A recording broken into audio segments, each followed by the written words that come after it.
The merciless wild. The heartless seas. When nature unleashes her cruelty, could you escape? Could you survive? These are the true stories of outdoorsmen confronted by death, armed with raw courage and a will to live. They are the ones who beat the odds and return from their own fight to survive.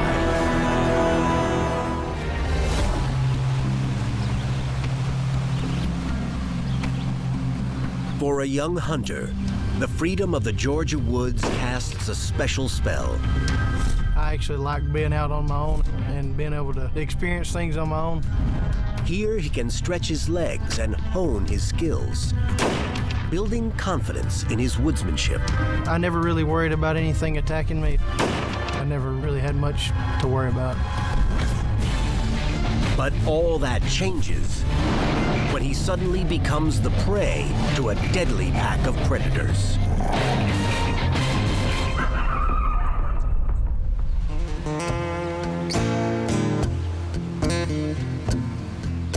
The fall woods of Georgia have been home to Jackson Jordan since the age of 6, when he first went there with his father to hunt. By the time he was 11, he had taken his first deer and learned to be skilled with both rifle and bow. I'm a big archery hunter. I love to archery hunt, and I tend to stay in the archery season on into rifle season. I like to hunt there, and I do predator hunt also. Jackson hunts predators as a form of wildlife management. We do predator hunting just to keep the population down, because they do take the population of the deer and drop them drastically. The type of predators that we hunt in the state of Georgia are mostly hogs and coyotes also.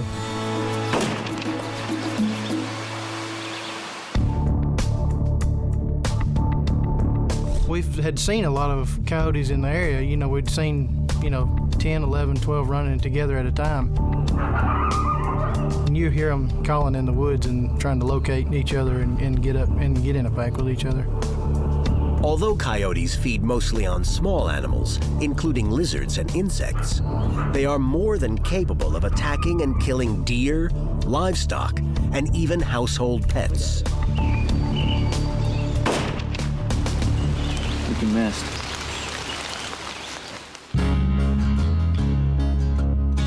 A coyote is a carnivore, obviously.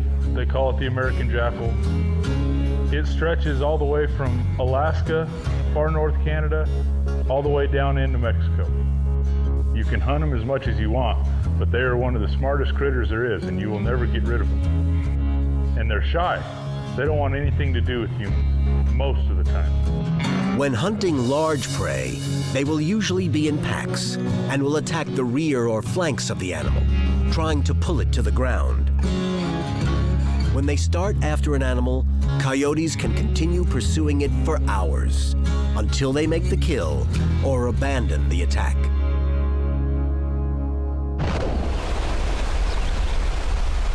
From the time Jackson was 13, his father gave him an increasingly freer rein to roam and to hunt on his own. And for Jackson, it was the perfect situation, as he could not imagine any real threat waiting for him in the Georgia woods he loved. When I was probably 13, my dad started letting me hunt on my own, and that was just from him going out with me and letting me take a deer with him by my side. And he kind of just turned over everything to me when the deer did come out. He didn't really tell me what to do. He just kind of let me go ahead and experience that myself while he was there with me.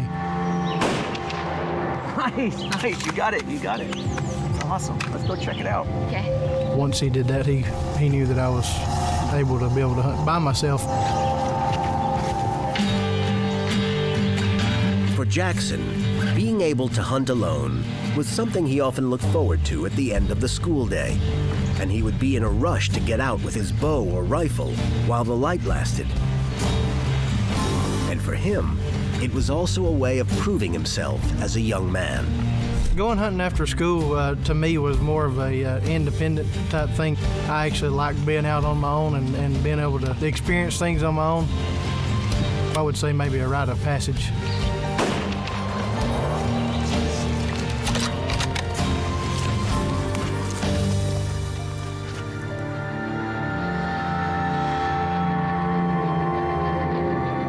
By the time Jackson is 16, his abilities as an outdoorsman instill a confidence in him, a confidence that will soon be tested.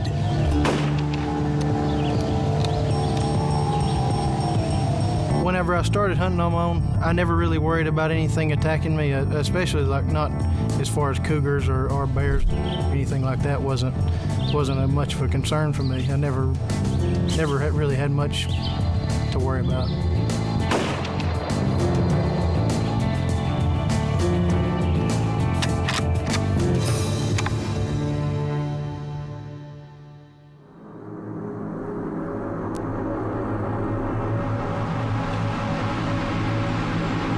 On December 21st, 2003, Jackson prepares for an evening's hunt as he always does. He doesn't expect anything but deer to be waiting for him when he gets into the field. It was later in the year, very cool outside. Got everything ready, got all my gear together, and got in the truck and went back out to the woods. And just didn't plan to be able to sit very long, just because I knew that I wasn't going to have a lot of time. So when I got there, I drove to the stand. I left my truck probably 175 to 200 yards around a short finger of woods on the other side. It was a very pretty evening. It was, like I said, it was pretty cool. I had all my thick cold weather gear on.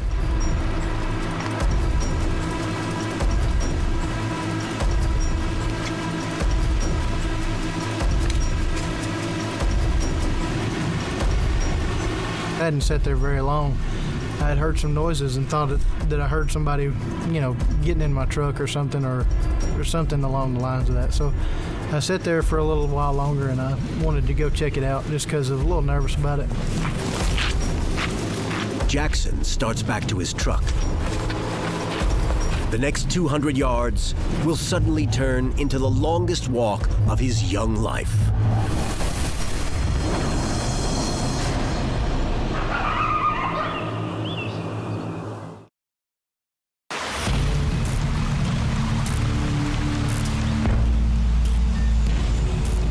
"16-year-old Jackson Jordan is deer hunting alone in the Georgia woods.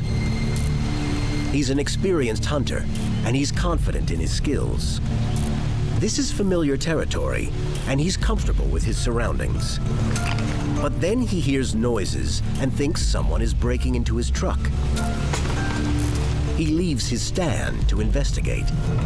Now, his hunt is about to turn into a literal fight for survival.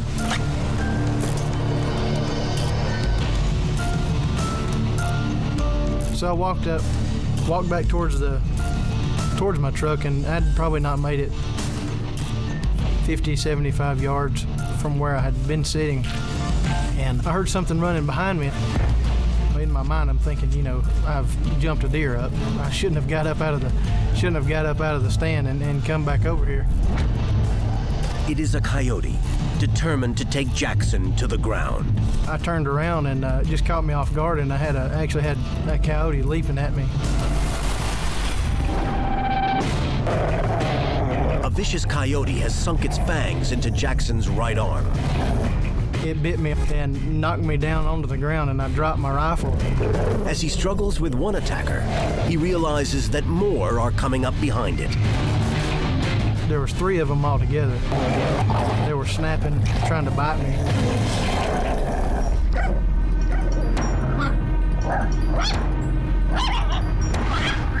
In typical fashion, the brush wolves have made a coordinated attack from behind and from the side, slamming Jackson to the ground. I was just trying to get that coyote off of me. At 16 years old, it's just something that you don't always, you never think about. So I started trying to hit it, punch it, anything I could do to get it off of me. And finally, the one on my right arm let go. Trying to stand, Jackson is brought down again by another coyote that bites into his left leg. On the ground, though, Jackson's hand falls onto his rifle. And flip the safety off and just get an offhand shot. And just barely grazed one of them, and the two ran off, and the one that was on my leg just continued to stay there. And I knew that I couldn't try to shoot one off my leg. I could possibly shoot myself. I just started hitting it with the rifle or in my hand, anything I could do to try to get it off of me. Finally, it let go.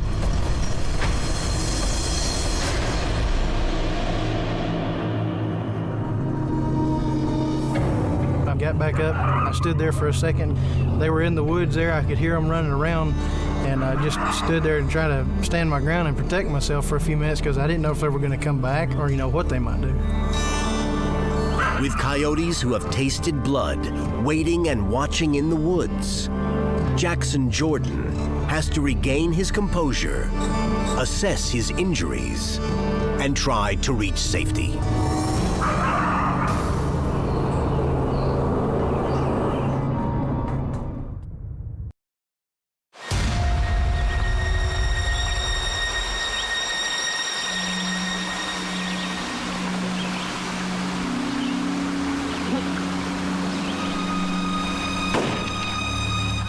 Nice, you got it. The Georgia woods have been a second home to 16-year-old Jackson Jordan since he started hunting them with his father when he was 6. But all that has changed in mere minutes, as he has just experienced the fierce, predatory assault of a pack of coyotes.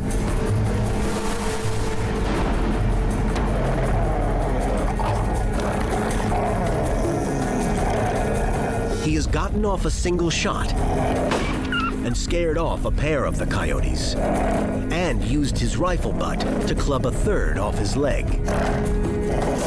These coyotes, there was 3 of them and one of this hunter. They sized him up and they said, we can take him. That's what made him fearless. Once they decide to attack, they're vicious. But as soon as he shot his gun off, they'd probably been shot at, and they remembered, we better get the heck out of here. Back on his feet, he does not know if the coyotes are preparing to come again, or if this time there will be more than 3. He needs to check his wounds and get to safety without delay. Well, the first place I looked was on my leg because I knew that it had scratched me on my leg a little bit. Just couldn't feel the pain. Like I said, as far as my adrenaline going, I didn't know if if the injuries were worse than they were. It was bleeding a little bit. It punctured 4 holes in the pants that I was wearing at the time. Then once I saw there, I knew that I was able to use my right arm, so I knew that it wasn't bad enough to where I couldn't try to get back to safety. In the past, Jackson has seen coyotes in packs of a dozen. And as he hears the sounds coming through the trees around him, he has to wonder if more coyotes are gathering to finish the attack. I'd seen 10, 11, 12 at a time together, and I knew if there were 3 that I would probably be okay, but if the other 10 or so came, that I was going to be in trouble.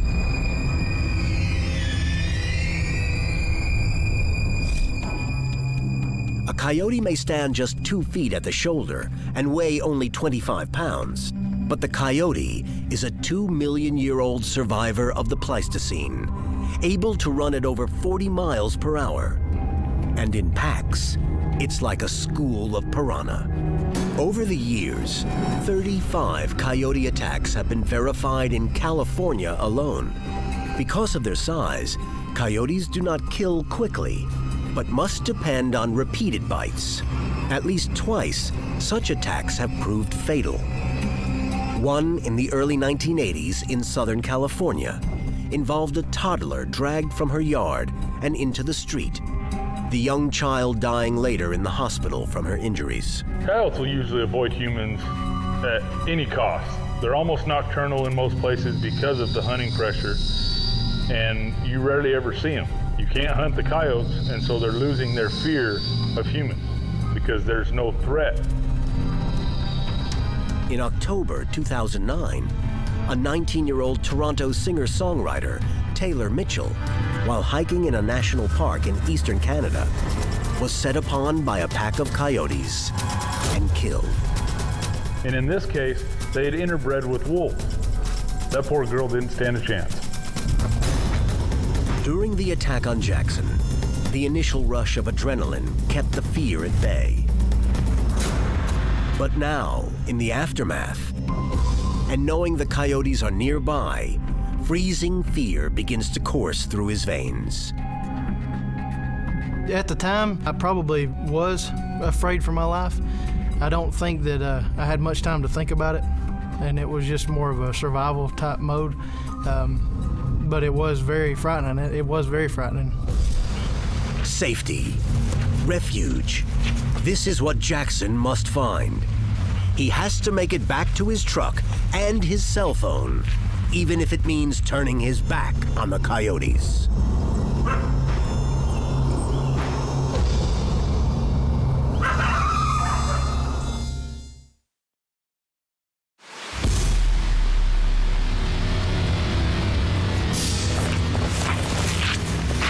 At 16, Jackson Jordan is hunting deer in his native Georgia woods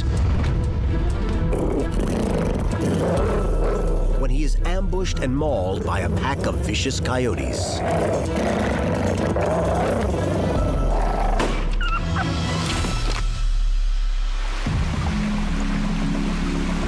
As Jackson retreats to his truck, it is like he is awakening from a walking nightmare. When I got back to the truck, I'm thinking, did this really happen? And why? What could I have done, to provoke them? Did they think I was something else, or were they just hungry? Why would they do it? In the safety of his pickup, Jackson has time for his mind to clear and to reach for his cell phone to send out a call for help. And I called my dad and telling him, hey, look, I just got attacked by coyotes. And he's like, you're kidding me.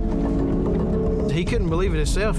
He's been a firefighter for 28 years, and he immediately went into, making sure I was okay. And, I'm just like, hey, I'm just trying to get home, just to try to, get away from the situation.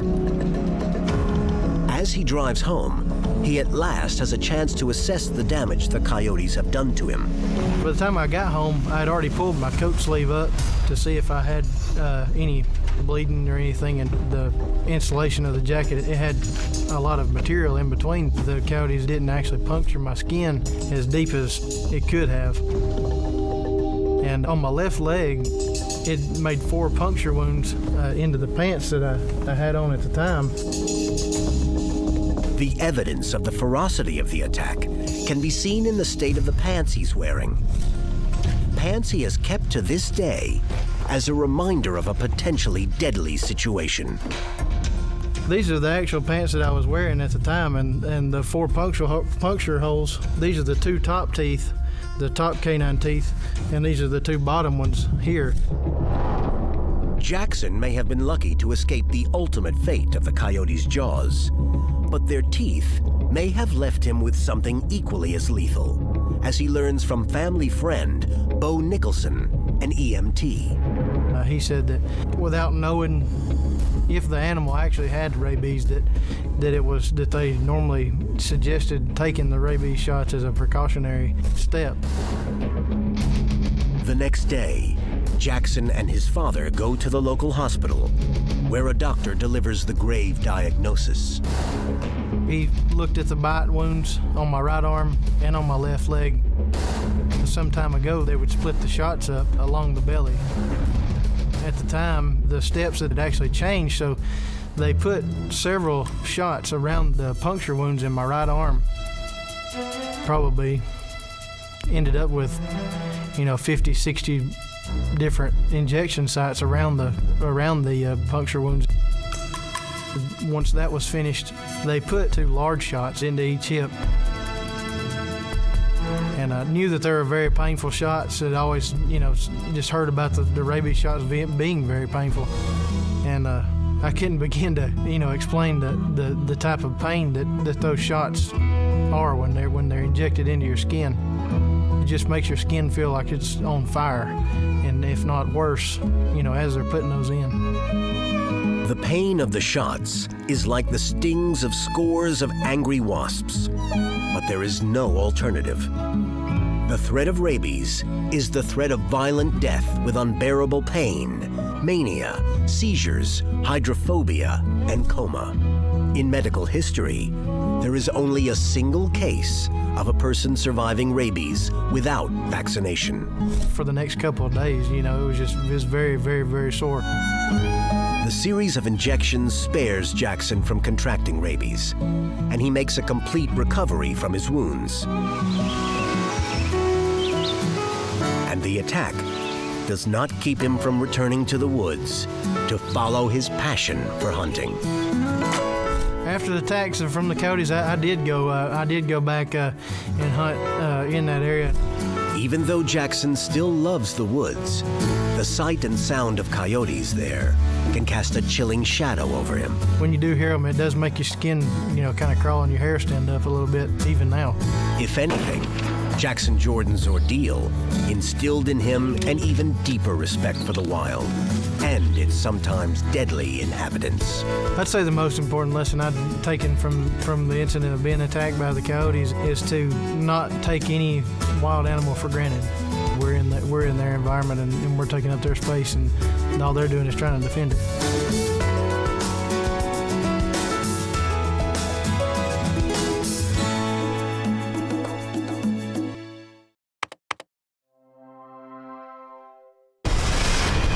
It's a hiker's worst nightmare. I couldn't find my own footprints, and I couldn't find a trail. Lost in the blazing heat of a desert wilderness, his food runs out. I figured it was going to be a short hike. Then his water. We lived for about 3 days without water. 5 days in a living hell. Nobody knows where I am. Barely clinging to life. I was preparing for my own funeral. When is that point when they're looking for a body? In his sweltering fight to survive. In the wild, when things go bad, they go bad fast. Without warning, your life can hang by a thread. Adventurer and survivor Craig DeMartino fought back from his own wilderness disaster to reclaim his life. Now Craig meets other courageous outdoorsmen who beat the odds and return from their own fight to survive.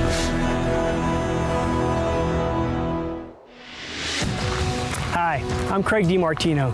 A lot of us have rituals, things we do or say to clear our heads and get us ready for the next adventure. For me, it's packing and sorting the gear for the next trip. After closing a big real estate deal, Ed Rosenthal liked to go for a hike to clear his head. He was an experienced hiker, and he chose a familiar trail here in Joshua Tree National Park. But even experienced hikers get turned around, sometimes even lost. Surviving for days under the scorching sun with no water or food would take a miracle, one fueled by faith and Ed's incredible will to live. Joshua Tree National Park in Southern California is one of the most unique parks in the U.S. Here, two deserts meet, creating an arid landscape dotted with plants that long ago adapted to this rugged terrain. With over 550,000 acres of wilderness, hikers like Ed Rosenthal return again and again. For me, it's the desert. This time with Craig DeMartino. After a big real estate deal, you come out here. Is it the contrast of those two worlds? Tell me about that. Commercial real estate is very competitive. So there's the fact of relaxing after the deal. Ed's wife is never surprised by these trips. It was like his way to celebrate, and I always knew to stay away from him. It was like, don't ask him any questions. You know he's going to go somewhere. He's going to do a hike. And I go away, and my wife will know where I'm staying, but she may not know anything about the hike or where I'm going. Ed's plan was to hike a trail he had done before. It started at Black Rock Canyon Campground and went up to Warren Peak, 5.5 miles round trip. I had done this hike 12 to 15 times before. I no longer used a map or a compass going on the trail because I had it memorized, or so I thought. I had asked a guy where was a good place to park near the trailhead. Right over there. Thanks. I pulled in and parked. I figured it was going to be a short hike. I didn't take extra water. I didn't take a long shirt or long pants. When Ed got to the trailhead, there was a coyote on it.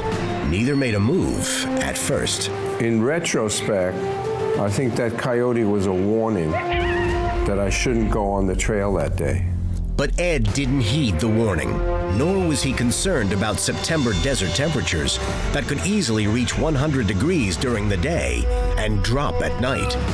He was, after all, only hiking for a few hours. With a packed lunch and a few essential wilderness items in his backpack, Ed took off. The hike was fantastic. I felt great. The view from Warren Peak, you see all the way across to Palm Springs, and it's just awesome.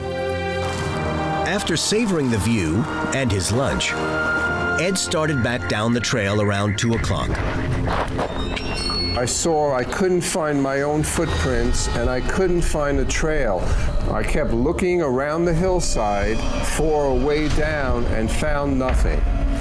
Ed crisscrossed the top of the hill, but still couldn't find his footprints. That looks good. Finally, he thought he spotted a trail below. And it must be headed toward the parking lot. And I jumped down. And that was the fateful decision. I looked back up and saw I can't get back up.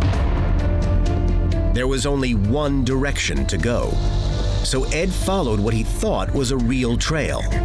He didn't recognize it as a dry waterfall bed. As I kept going down, all of a sudden I found myself on a steep incline and really felt like I'm in the wilderness. I shouldn't be there. Now he was really worried.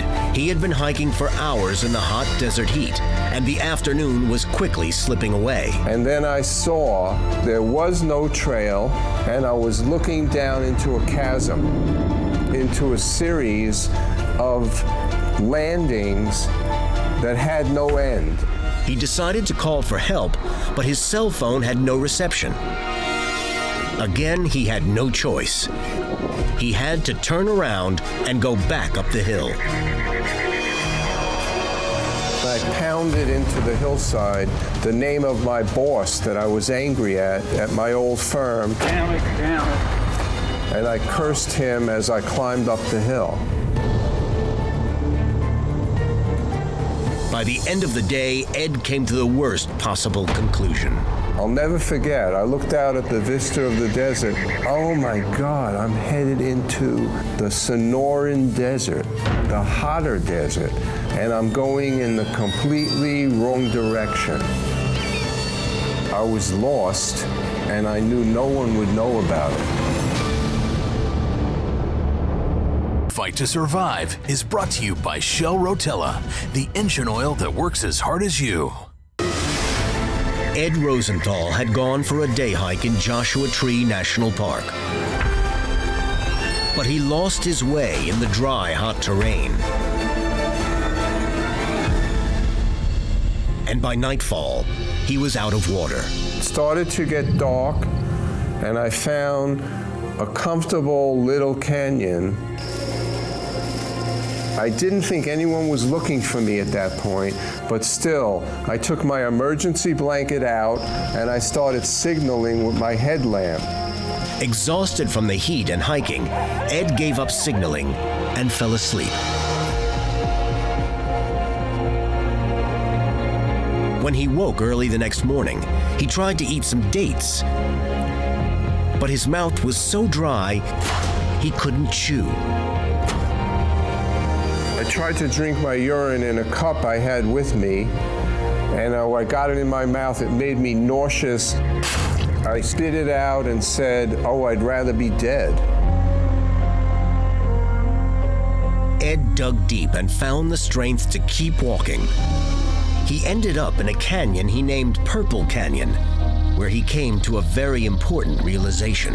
When I turned into this canyon along the way, it felt really good to just feel like a little child and something bigger was guiding you along. Even though you're not in control of it. If I kept fighting every minute, I never would have made it out of there. I would have had a heart attack. As the day heated up into the high 90s, dehydration began to really take its toll on his body. That was the day that broke the heat record in Los Angeles. And I'm out on the desert, and I realized no one could survive this heat. Desperate to get out of the sun, he spotted the only shade, a juniper tree.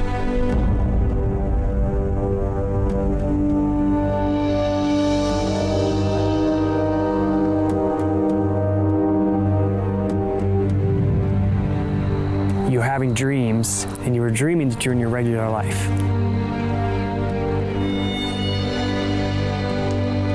And then you'd feel the sun burn your legs, and you'd wake up, and you'd be in this hell on earth. For me, that would be soul crushing. Fortunately, I was exhausted, and every time I woke up, I moved closer into the shade and fell asleep again. At different times during the day, Ed would hallucinate, thinking he heard a horse or saw a car. He would blow his whistle to get their attention.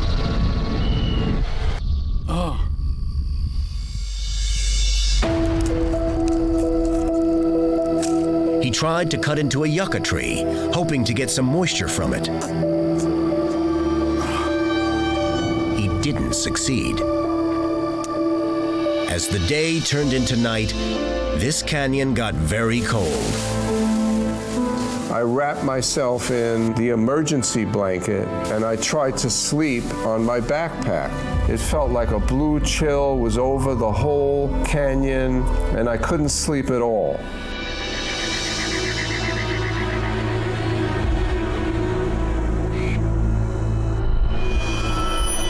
By Sunday, Ed had been without food and water for nearly 2 days, with temperatures in the 90s. If he was to stay alive, he knew he had to find better shelter from the sun. There was a split rock I found, and I literally went and hid inside this rock and fell asleep.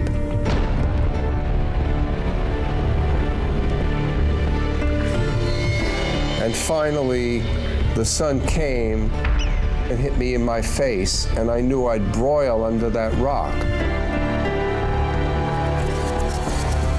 And I said to myself, oh my God, I don't know what the hell's gonna happen here. A hiker's worst nightmare. Getting lost in a desert with no cell signal on the hottest day on record. I'm out in this canyon. I better communicate to my wife and daughter. And I had a pen with me, so I started writing on my hat. The need to communicate with loved ones was just as strong with Craig after his accident. The one guiding force for me was getting back to my family, to be a dad again, to be a husband again. Is that what led you to write on the hat? I realized the seriousness of the situation. I have to tell them what they should do and how much I love them. What were some of the things you wrote? Dear Nicole and Hillary, I love both of you. I made a wrong turn. I may not make it out of here. It's like your last will and testament. Became my will, and I started to give instructions for exactly how to handle my death. While Ed was writing to his loved ones in despair, he had no idea he had been reported missing to park rangers. So you said the car's been here since Friday? Yes, it has. The investigation started with a camper who had made contact with Ed on Friday. Yeah, the first time I saw him was when he pulled up here asking for directions. And had also seen his vehicle there on Sunday and had never seen him again. Hello? It's a call no wife would ever want to receive. A park ranger reporting that her husband was missing. No, I haven't heard anything. It was a bad dream. You always hear about it, that it happens to somebody else, getting that type of phone call, and it was like, no, this isn't happening. After ruling out suicide and checking hospitals for injured hikers, a search and rescue operation was launched, both from the air and ground. The search was led by the National Park Service and grew to include multiple county search and rescue teams and many volunteers. Let's move out. Up to 60 rescuers a day started looking for Ed. You're going to do a search of the area. We can find a track. Is there any evidence of where this person was or direction of travel? And if you're not having any luck, then you quadrant off sections and we start doing a grid search in those areas. Hey, this is command post. This is 9R66 Moeller. Robert Moeller was one of the volunteers. You can live for about 3 days without water, but you can live for 3 weeks without food. So the number one element being lost really is water. By Sunday, Ed had been out of water for 3 days. But Deputy Brown knew the outcome of this search could not be predicted. Depends on their will to survive, their capability, how healthy they are. Every person is different, so I never underestimate what someone is capable of doing. Ed Rosenthal was in and bought a pair of hiking boots. Ed's wife did what she could to help. I knew the kind of boots that Ed wore. I knew that he always purchased them at one store. And so I called that store and I told them what had happened. I have a photo of him wearing the boots. They contacted the manufacturer. They were able to get the print from the bottom of the boot, which they then faxed directly to the ranger, so they knew what they were looking for in terms of, Ed's boots. But they didn't find Ed on Sunday or Monday. On Tuesday, the weather broke, and cloud cover cooled down the temperatures enough for Ed to feel he could make another move. I saw a lot of grass clumps available there that I could burn. And I used the end of these fire starters and I lit up this wall of plants, and the flames went pretty high. The fire burned for like 5-10 minutes, and then it went down. Well, that's the end of my fire starters. I wasn't sure if anyone had seen it. In fact, no one saw his flames. He would have to try to survive one more night, his fifth, cold and alone, with his body slowly shutting down.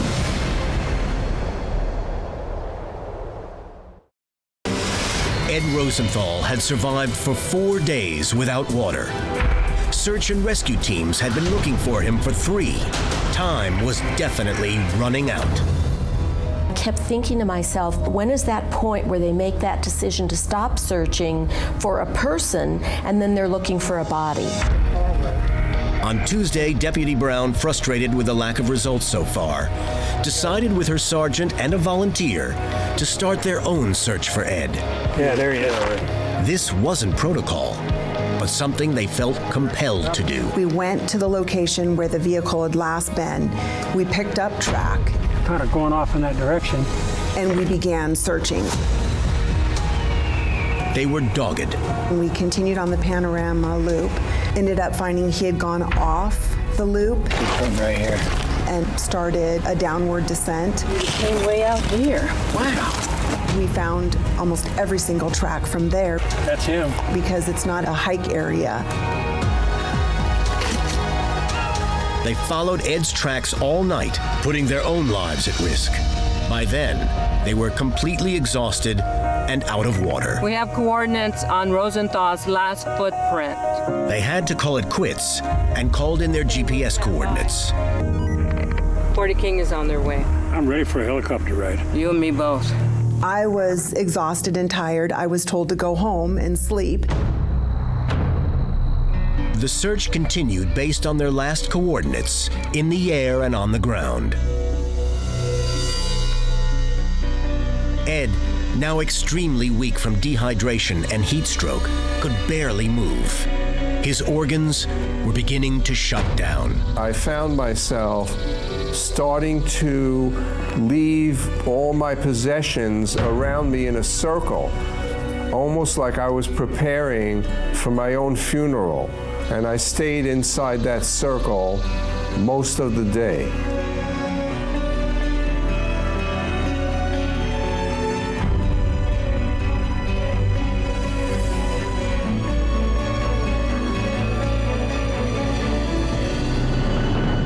Thursday morning was the only morning I didn't wake up.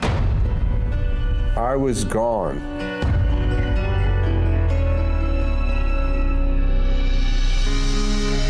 Hello, Mrs. Rosenthal. I want you to know that we've been searching for your husband day and night. I felt like this was going to be the last day. Excellent trackers searching for your husband. I know working in the medical field, to be without food and water for that many days is pretty impossible. Either there would be good news or there wouldn't be good news.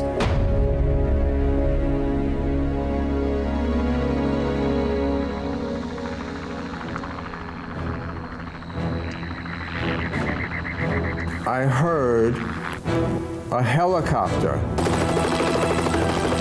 and I opened my eyes and saw the metal of a helicopter right there in the canyon. I heard a guy say, "Hey, are you that Rosenthal that's out here?" Like I'm gonna say, "Oh no, he's over in the next suite." And I said, "Yes."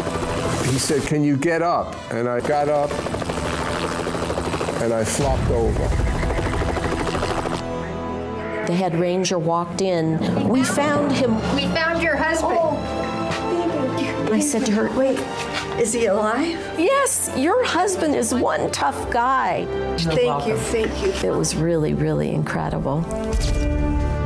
Ed was found outside the formal search grid because Deputy Brown's team's efforts pointed to a different direction. He had circled around for miles in the days he tried to find his way out. He was found 8 miles from where he left the trail, having descended 2,000 feet. If Ed hadn't been rescued that morning, in all probability, he would have died that day. They did find some heart damage, but I was very fortunate. I understand you're supposed to be dead if you're without water for 6 days. Ed, grateful to be alive, thought the best way to say thanks to everyone was to throw a party. We invited everybody from the search and rescue and all the people from the Park Service, and it was fabulous to see these people again and having it be under joyous circumstances. Ed believes there are lessons to share from his experience. He wrote a book, The Desert Hat, Survival Poems, that recalls his harrowing time in the desert. For you, you're this high-powered real estate guy, and now you're in this situation where you're this little thing. It's emotionally draining. It can crush you. And I tell people, even though I went through all of that, I wouldn't change it. The reason I feel I would never do anything different, I left the big shot and harder parts of my personality on the floor of that canyon, and I don't want them back. When Ed realized he was in trouble, he stayed calm and took logical steps to help find his way out. Like Ed, I know the will to live and return to one's family can be a powerful force. Sometimes visions of your own death can help keep you going and become one of the biggest survival assets in any fight to survive.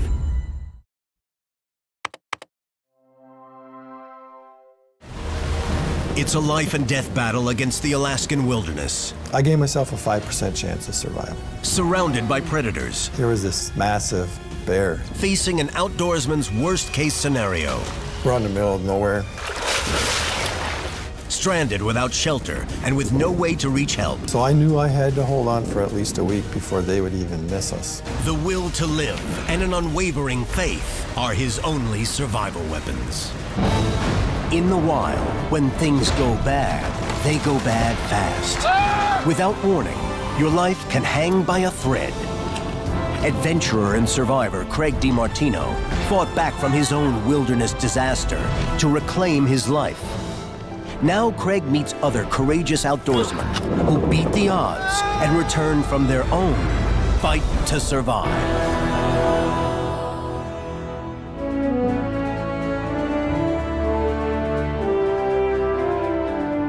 Hi, I'm Craig DeMartino. Some say that hunting and fishing in Alaska is the best in the world. Definitely some of the most challenging. Two friends left this harbor in Ketchikan, headed to the Misty Fjords region of southern Alaska. They were on a hunt for moose and grizzly. What they found tested the very limits of a man's ability to survive the wild. Survival in Alaska is all about taming the extremes. The brutal weather, the predatory wildlife, the severe terrain. Each could easily kill anyone unprepared for the challenge. But it's those same dramatic qualities that make Alaska such an attraction for outdoorsmen. That's exactly what hooked 51-year-old Adrian Knops on his first trip to Alaska from Michigan nearly 6 years ago. I just couldn't get enough of the wildlife, the scenery, the mountains. The first trip was an eye-opener for me, and it kind of got it in my blood where I fell in love with it. You just love to be here, is the feeling that you get. Adrian had traveled to join his friend, an Alaskan native, Garrett Hagen, for some fishing and hunting. They had met in Michigan, where Garrett's stories intrigued Adrian. He loved to talk about his life of fishing and hunting in Alaska, and who doesn't want to hear that, who's an outdoors person? Anything out here? Any moment now. No? Okay. Garrett's father fished for a living, and Garrett practically grew up on his dad's boat. I knew he was going to be a fisherman. We're a fishing family. I'm a commercial fisherman. He would fish with me all day long, work hard, and then at nighttime we'd anchor up. He'd put a line over the side and see what he could pull up off the bottom. He just had to know what was on the bottom, wherever he was at. Garrett had bought his own boat, a 50-footer named Abundance. He took a real interest in his boat. It was something he really liked. I think it meant to probably maybe someday start a family and live on the boat even. Season after season, Garrett and Adrian managed to get together, either in Michigan or in Alaska, for a couple weeks of hunting or fishing. I can honestly say that Garrett was my best friend. In the fall of 2013, Adrian flew up to Ketchikan, Alaska. This trip, he and Garrett were going on a moose hunt. I had never seen the Misty Fjords, and Garrett had never seen the Misty Fjords, and he was very excited about this trip. Garrett and his dad prepped the Abundance. The plan was to leave Ketchikan on Friday, September 13th. Be careful. Hope you get a big moose. Will do, yeah. See you when you get back. Yeah. Wish I was going with you. Garrett told his family not to expect them back until the following Sunday, See you in about a week. September 22nd. He was all excited, and the last thing I remember seeing my boy is he was heading out the bay. He gave me a wave, and I gave him a wave. Have a good trip. And I seen him sitting at the steering wheel, just standing there looking ahead. Goodbye, you know. We left Ketchikan and headed south.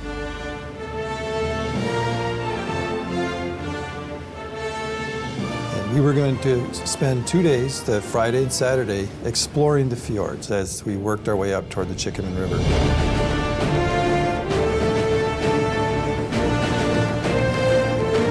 I pretty much stood on the bow of his boat or on the back all day long in awe of the Misty Fjords. I mean, they're almost straight vertical rock cliff, 1,000, 2,000 feet high. I don't know how high they are, but you feel very small looking up at them in that area.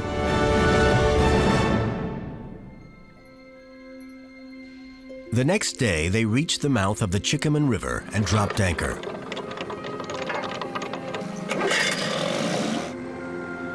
Their plan was to go ashore in a small motorized skiff and scout the mudflats and tree line for signs of game. We didn't find any moose tracks, but we weren't really up the river to where they would be anyway. So we figured we'd go back to the boat, have a good meal, get some sleep, make a plan, wake up, and continue on. The Chickaman River is fed by active glacier melt. The water is frigid and so thick with silt that you could hardly see a paddle blade just beneath the surface. When the tide rushed in, it raised the water level nearly 20 feet. On Sunday, the two set out from the Abundance, hoping to return that evening with some fresh game. Pretty nice day, huh? You don't get much nicer day than this. Already a fun trip, man. You loaded a gun. We motored that little skiff all the way up the Chickaman River. We got back in between the mountains and we kept motoring up, and we were probably up into the mountain area a mile or two, and we noticed a little lagoon off the side of the river, which generally indicates a stream entry, and so we pulled into there. Well, Garrett, this is just paradise up here. It's beautiful, isn't it? It is wonderful. So we got out and we made our way up through the brush and found the stream. And it opened up into the beautiful, typical Alaskan rocky stream trickling down the mountain. So we went in, we started scouting out.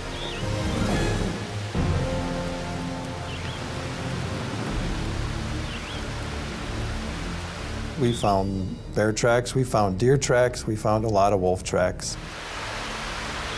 That's a big bear. Grizzlies in this part of Alaska can stand 9 feet tall. And the wolves? They can sprint 40 feet in a second. The tracks told them both of these deadly predators were in the vicinity. We just waited up there for maybe upwards of an hour. Nothing really happened. And so we figured, hey, let's keep moving on. So we moseyed on back down the stream, walking out real slow. And we turned the last corner before going out to the boats. And Garrett just started just bubbling over with, look at that. He's pointing and really excited. And I came around the corner and looked, and there was this massive bear standing upright, facing us. Whoa, and he pulls up to shoot it. And I was like, Garrett, don't do that. That's a grizzly bear. They were now face to face with one, feeding on salmon. Out in the Alaska wilderness, it said there is nothing more dangerous than interrupting a grizzly bear in the middle of a meal. And that's what Garrett was just about to do.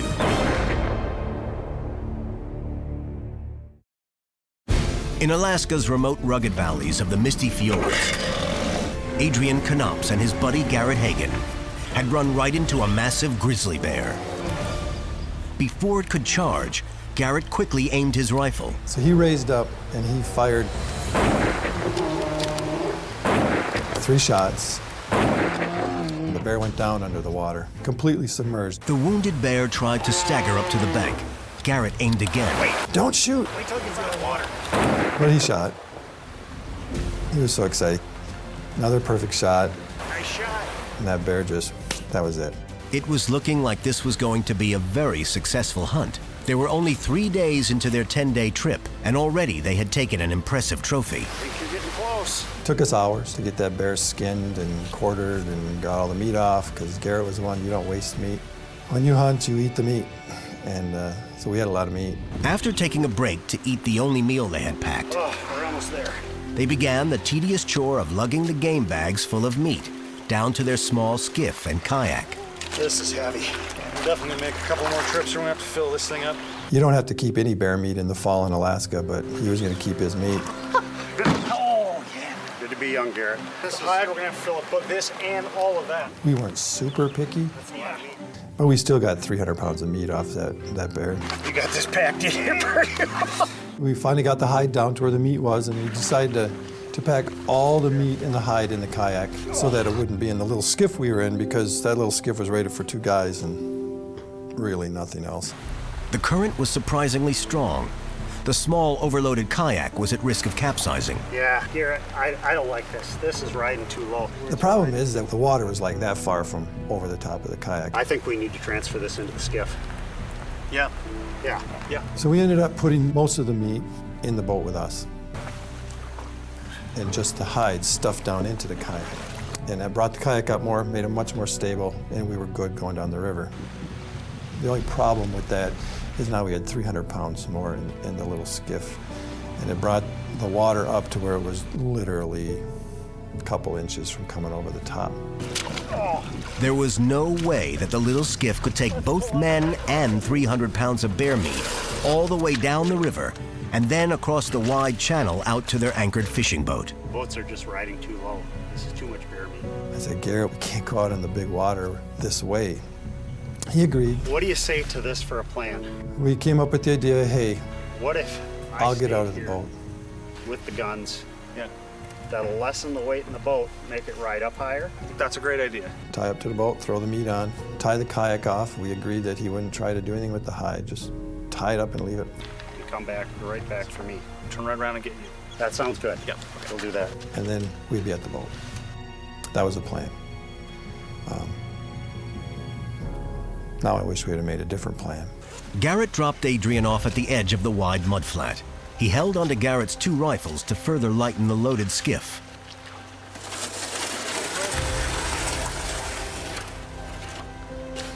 I'll be right back. Okay. Garrett motored off. Smile on his face. Bear, see you in a bit. Great day, 60 degrees, no wind. Big bear in a boat. Proud as can be. Motoring off toward the boat, and it's a pretty vivid memory just watching them go, and everything was good. Adrian watched Garrett travel the half-mile or so to the Abundance, receding into a tiny speck on the horizon. He waited, but as the tide began to return and lap at his ankles, he grew concerned. After about a half an hour, he's not coming back. So I pulled up one of the rifles and scoped the boat out to get a closer look, and there wasn't anything there. I couldn't see the skiffs, and I couldn't see him. I couldn't see movement on the deck.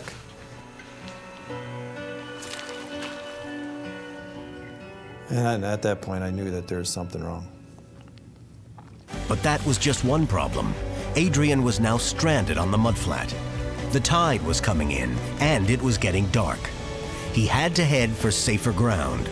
But in the heart of Grizzly country, where would that be?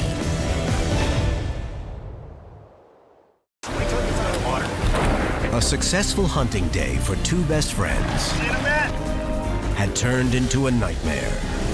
Garrett was nowhere in sight, and Adrian was stranded without a boat or shelter in the Alaskan wilderness.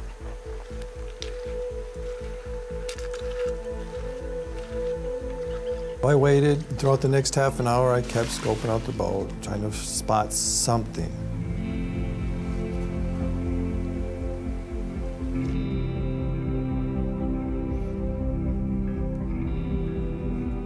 But I never spotted anything.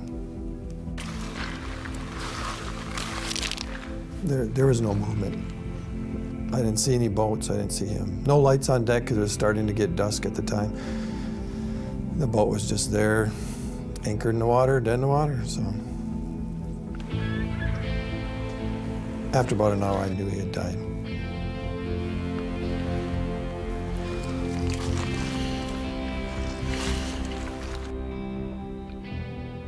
I just knew that he was gone. Had the swift current taken down the skiff? Had Garrett fallen, loading the meat onto the boat? Adrian could only wonder. At that time, having a close relationship with my God, Jehovah, I started praying at that moment. Oh, please, Jehovah, please pay attention to what is happening here. Just left it open. He was out loud all the time. I know that something has happened to Garrett. Like he was standing there with me. I ask that your spirit watch over his situation. And I needed to keep calm. I know that you are looking on. Please give him the help that he needs. Which I did. It was almost surreal. Praying out loud helped Adrian to focus. Amen. And to figure out his next move. Greg DeMartino went with Adrian back to that mudflat on the Chickaman River.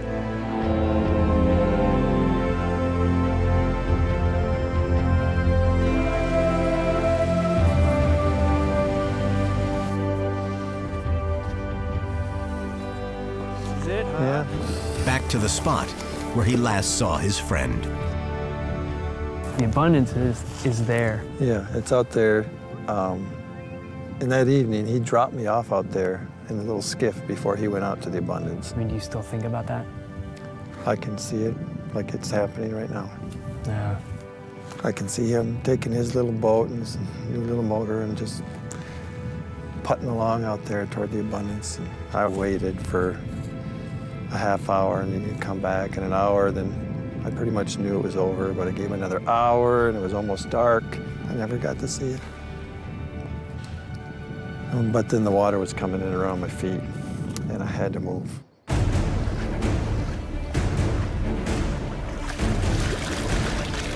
The race was on to reach a downed tree before the water got too deep and swept him away. The tide's coming in, and throughout the tidal flat, there's these cuts that go through it. They make these little channels. And at low tide, there's no problem, but when the tide's coming in, they're filling up. Before I got up to the higher spot where I was headed, there was a big one, and the tide had come in enough to where I was wading up to my chest. Guns above my head, going through this icy water. Finally made it up to this knoll, and to my relief, there was, on the top of it, there was an area of grass that was standing. And I'm like, oh, standing grass. No tides up here. Because there was some grass down below, but it was all matted down, like the water had been over it. So I said, this is where I'm going to stay tonight. I mean, it was getting dark. But Adrian couldn't be sure that this incoming tide wouldn't inundate the tree. I sat up there, and the tide was still coming in. Adrian saw the tide getting closer, but there was no other place he could go. He was trapped. Luckily, it stopped not far from the tree and left him a little island of dry ground. And so I broke off some branches from other trees in the area and got a little pile of firewood. In my little fanny pack, I carry 3 ways to start a fire. My preferred way is steel wool and a 9-volt battery.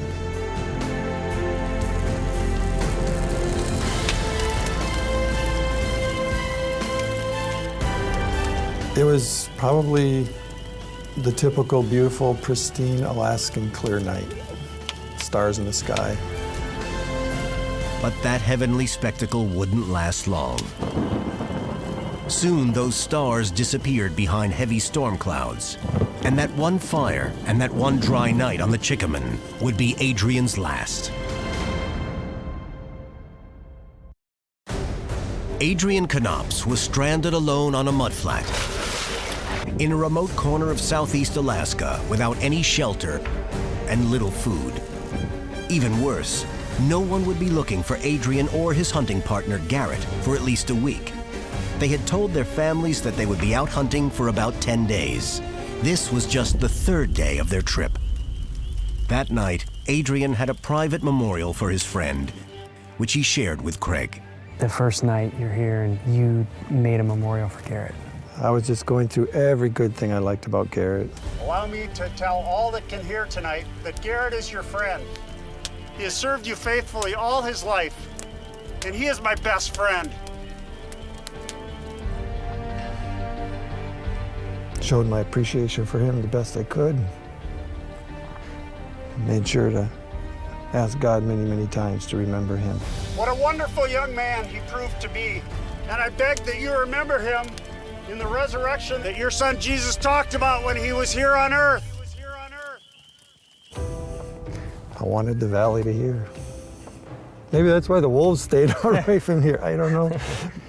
And that brought me some comfort, a lot of comfort. I didn't have to concentrate on what just happened.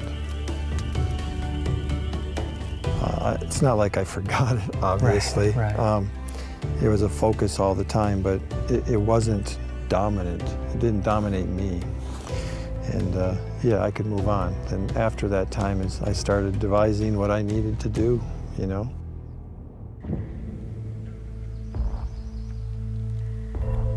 The next morning, Adrian took stock of his situation.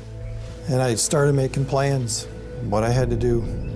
We had just started the hunt. The family was told we were going to start at the Chickaman River. We'd be back there for over a week, and they weren't expecting us home until the next Sunday, and this was Sunday.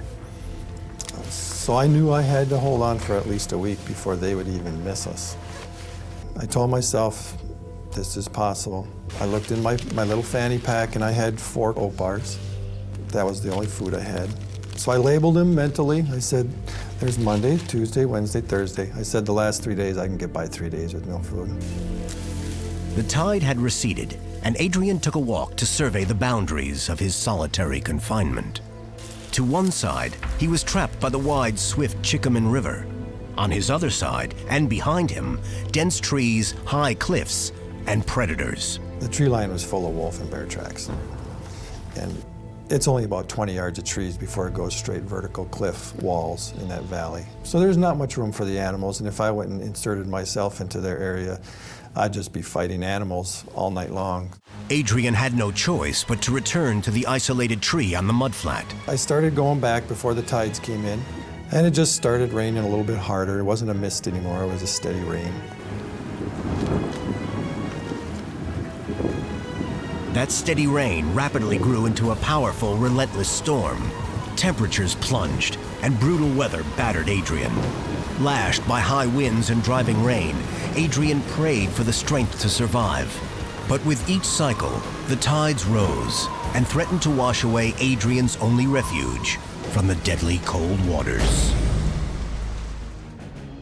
Stranded and alone on the most unforgiving terrain, and knowing no one was looking for him, Adrian knew he had to stay focused and use every resource within him to continue to survive. Find out how on the next Fight to Survive.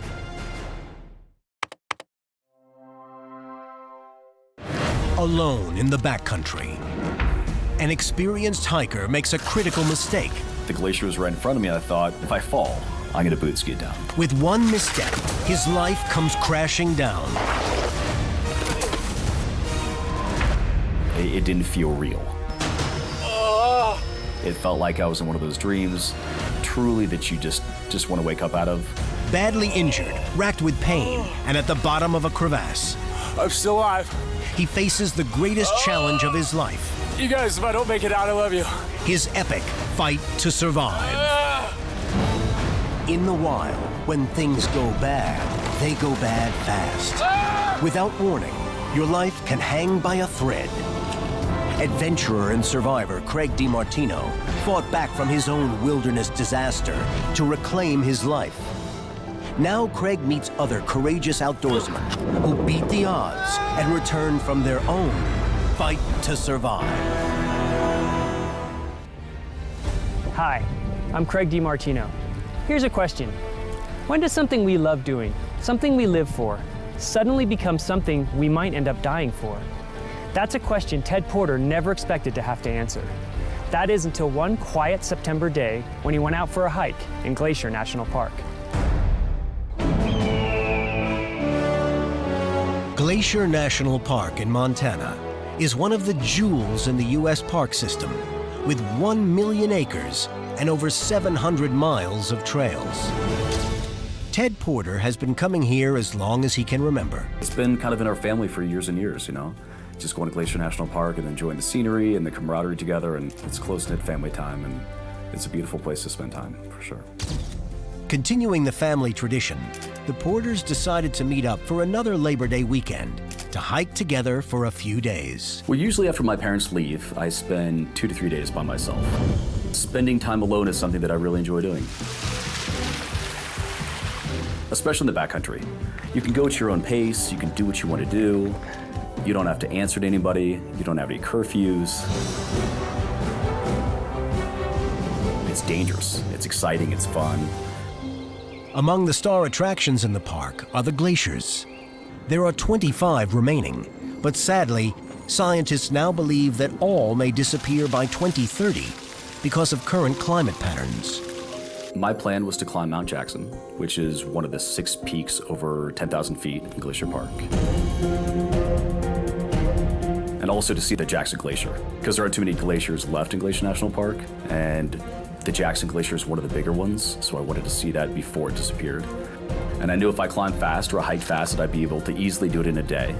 Ted got off to a later start than he originally planned, but the first part of the hike was 6 miles and flat, and he made good time. So the next phase was the extremely steep trail up to the Jackson Glacier. It was just really direct. Went right up through the trees, which I'd never taken before. Damp, slick, muddy. Not the most ideal trail to be taking. Then he saw it. The whole Jackson Glacier was sprawled out in front of me, which is pretty impressive. It was a beautiful sight to behold. And I was the only one up there. Didn't see anybody. Just me and the glacier.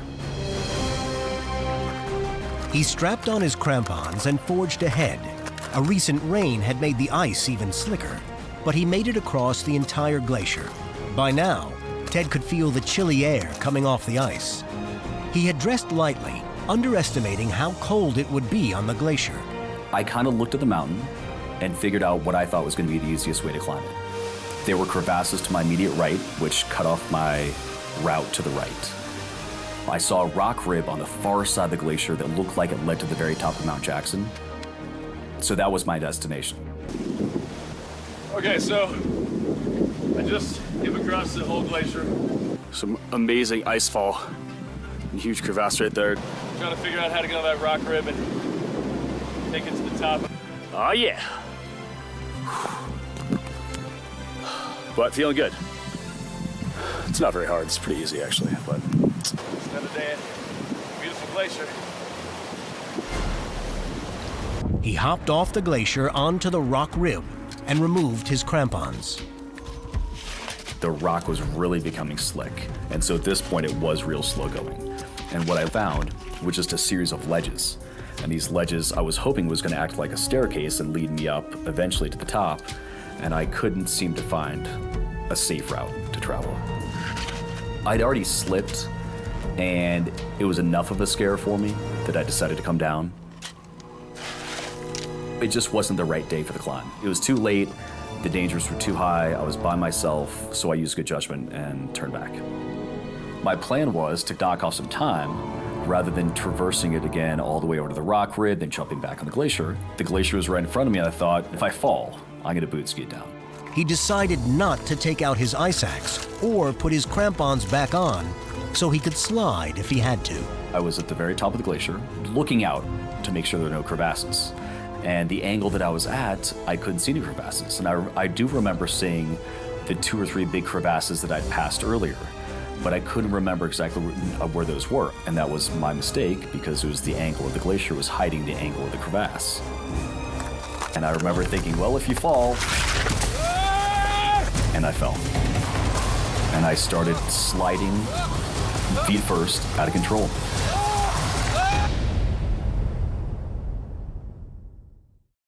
Ted Porter was an experienced hiker, but when he attempted to descend a glacier, he lost his footing and started sliding out of control. Couldn't stop myself. I tried as hard as possible, digging in the heels of my boots, digging in my ski poles, and I was just barreling down the glacier. I thought everything was going to be okay, and this huge crevasse just appears. That made my stomach drop.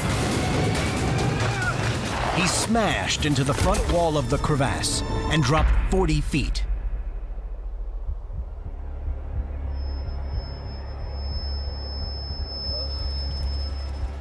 It didn't feel real.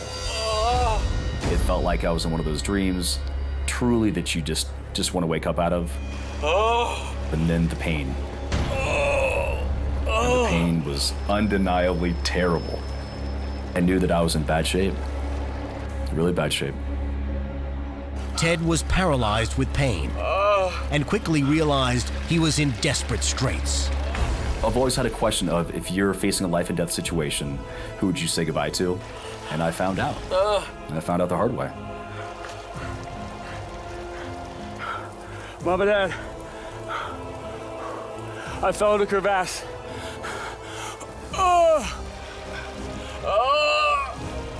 My back is killing me. I'm still alive. Survivors of horrific accidents share a unique bond, but each experience is different. Craig DeMartino met up with Ted to hear firsthand more about those first terrifying moments. You're alone. You realize I'm stuck, and you made an incredibly powerful video. Yeah, I didn't really see a way to get out of the crevasse at that point. I knew I had a serious injury. I didn't know exactly to the extent of what it was, but I took that video as a goodbye video. So I thought that somebody would find that eventually, search and rescue, or whoever came across it at some point, hoping that my family would know what had happened to me. Because you're close to your family. Super close to my family, yeah. I'm still alive.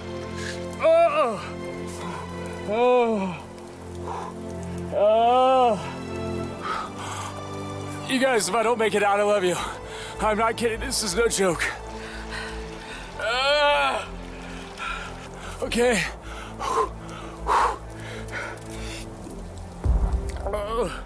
When you were down, you were alone the whole entire time. What were you feeling like, being alone? You know, I mean, it's hard to describe, but it was probably the most lonely feeling I've ever had in my life. You know, I knew nobody was around. Right. And it was up to me to get myself out of that situation. Now in survival mode, Ted looked around to see if he could map a path out. I'd had no real technical ice climbing experience, but I did see one portion of the front crevasse wall that wasn't completely vertical. And when I saw that, as I lay there, I looked at it, I zeroed in on it, and I knew that if I had a chance to get out, that was it. Pain racked his body as he put on his crampons. Slowly, he stood and made his way along the crevasse wall. I had one ice axe, and with that, I reached up on the ice, up on the crevasse wall, and I threw my axe in. And with my left hand, I clawed at the crevasse wall to try to get any kind of traction to help me get out of there. And I started kicking my way up with my crampons. My concern was, since I didn't have two ice axes, when I took out one ice axe to reach higher, that I was gonna fall back. So I put my face into the ice, and you know, when you ice climb, you're usually just kind of like this. I was in it. I was pressed up against the ice. Ted inched upward, fighting the blinding pain. This wasn't the climb Ted expected to do this day, but it would be the one that would matter the most to the rest of his life.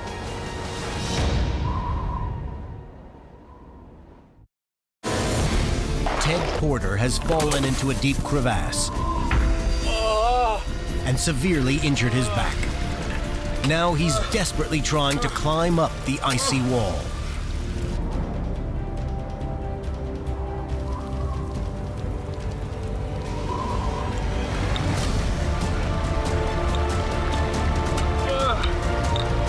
I pulled my body out,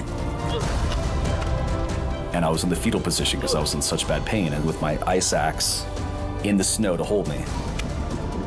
I surveyed the rest of the glacier at that point to see where I could get up and walk off, walk across the glacier.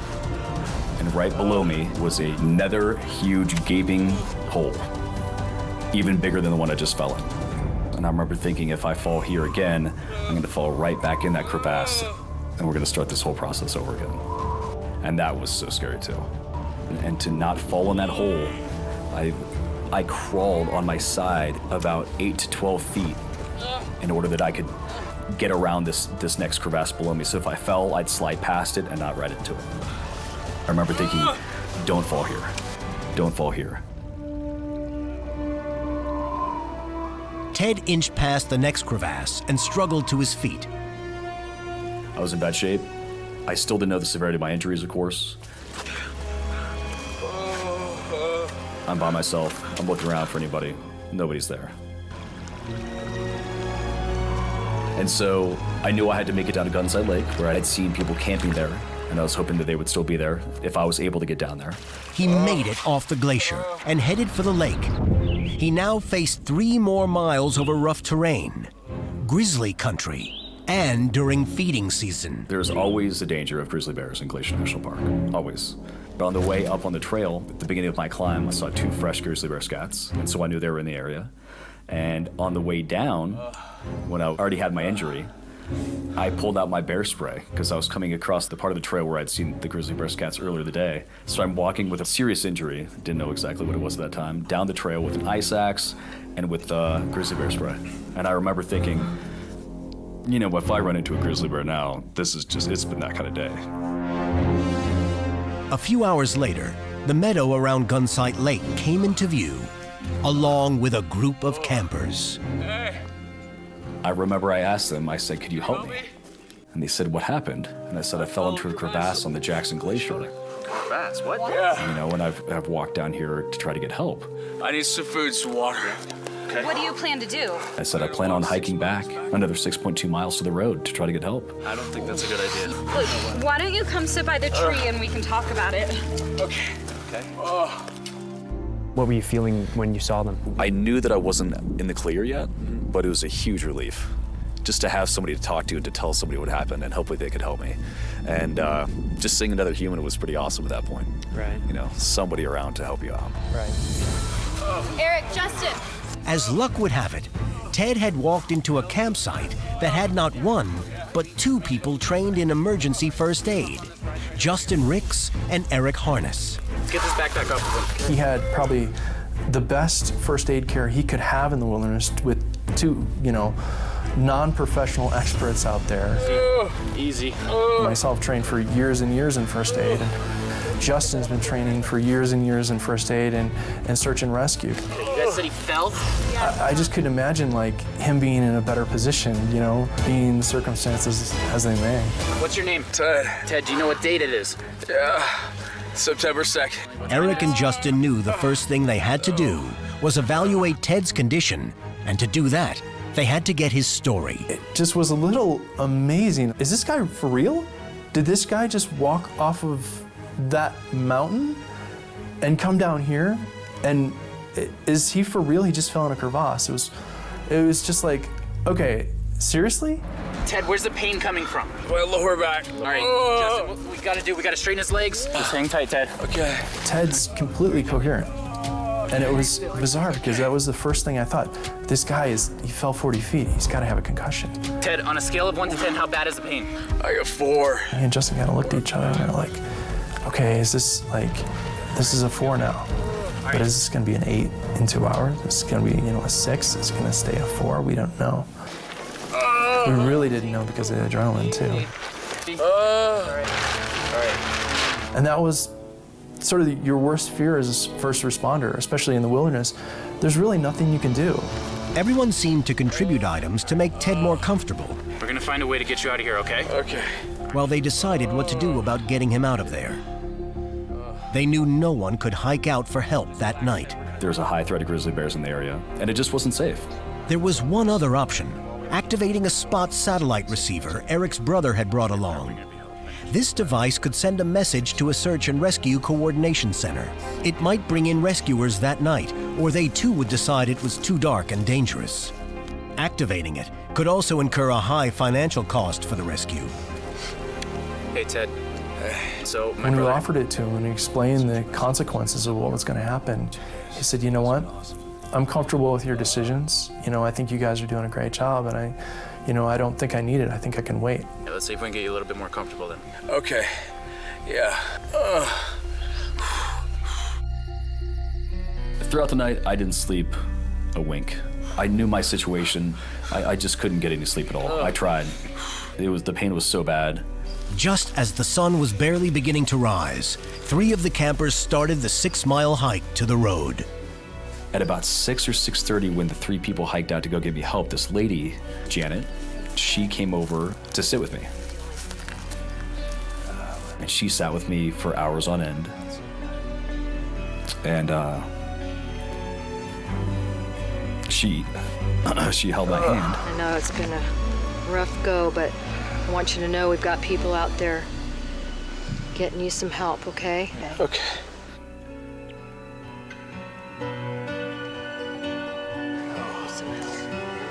That'd be nice.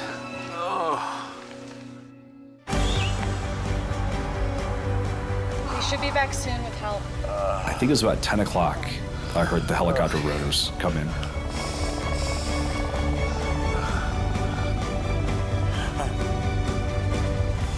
I was super excited. I had a feeling it was for me.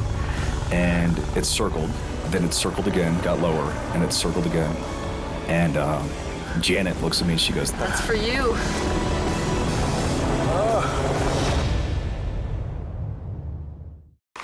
Ted Porter severely injured his back, falling into an icy crevasse. Now he's walked miles in excruciating pain and survived the longest night of his life. I made the mistake of wearing my watch throughout the night. I checked every 20 minutes. It felt like it was 2 hours, and it was just 20 minutes here, 10 minutes here. Time stood still that night. But help had finally arrived. That's for you. We've been hearing helicopters the whole time we were in Glacier for the tourists. But we knew that this one was for us. You know, you could just tell. The medics prepared Ted for the flight to the hospital in Kalispell and instructed Eric and the others how to load him into the helicopter. Get around the front, get you on the feet down here. We gotta be together and we gotta move it. Be gentle. 1, 2, 3. Oh, easy. Oh. All right. Oh. Okay, Ted. 1, 2, 3. Oh.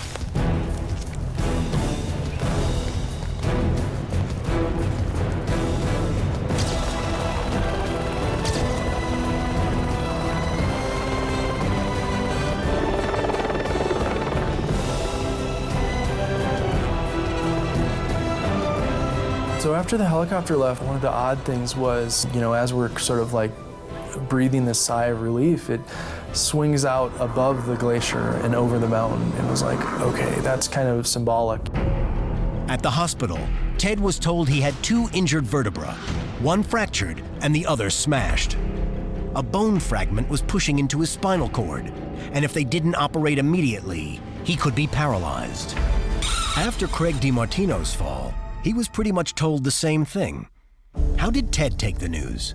What are you feeling at that time? How are you even addressing that? You can't believe it. It seems surreal, but it's true. That you go from walking 1 minute to not walking the next, and it's a really hard thing to listen to.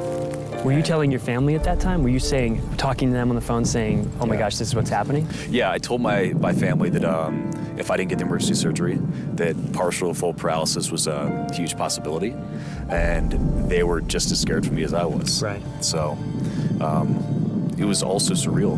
It's also quick, you know, how fast it happened, from walking completely fine to not walking at all. Right. The delicate back surgery was a complete success, and Ted's mother and girlfriend were by his side during his recovery in the hospital.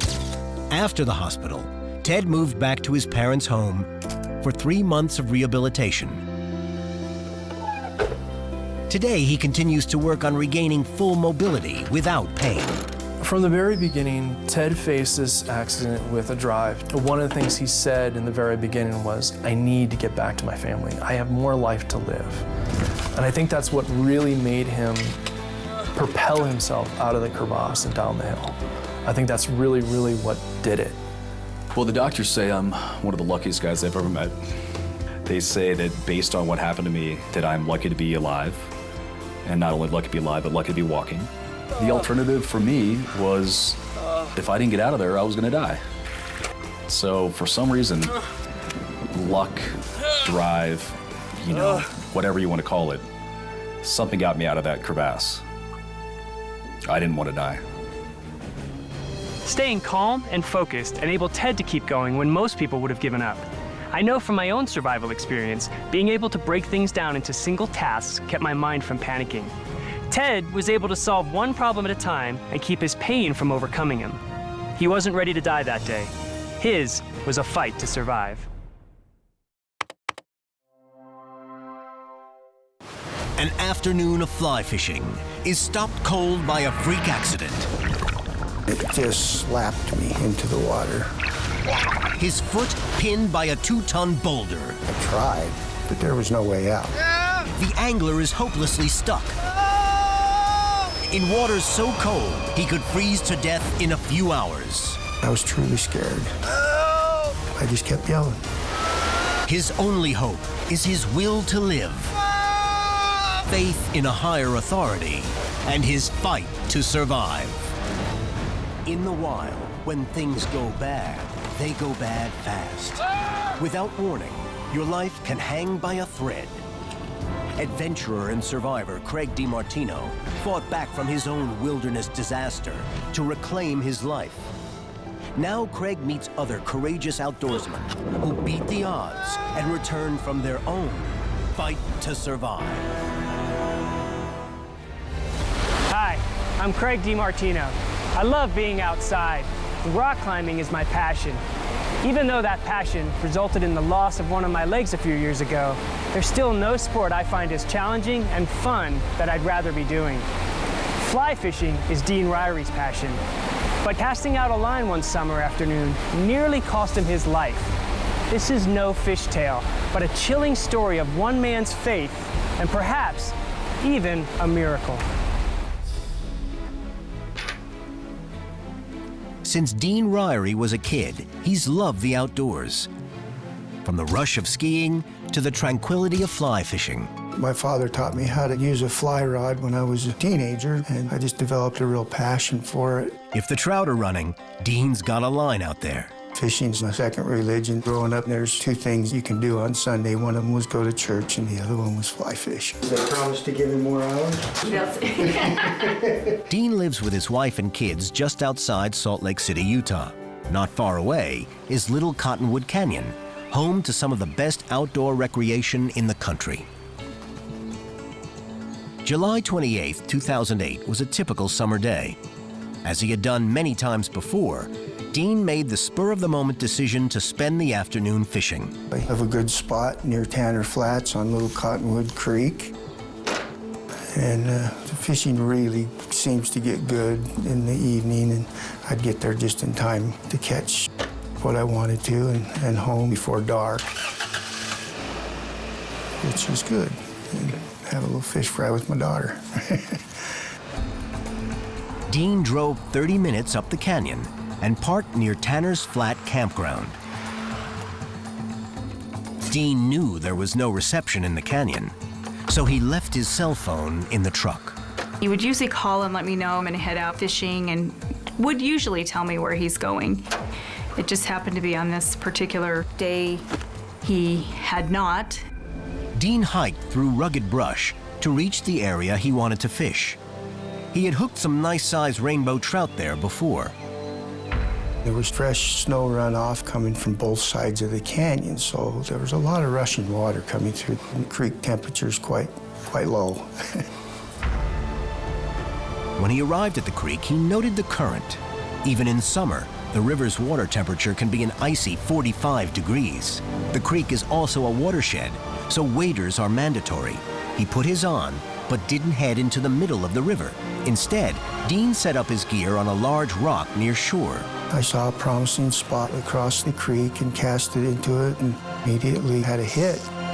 But because he was standing high on the rock and not in the water, Dean worried he'd lose the fish when he reeled it in.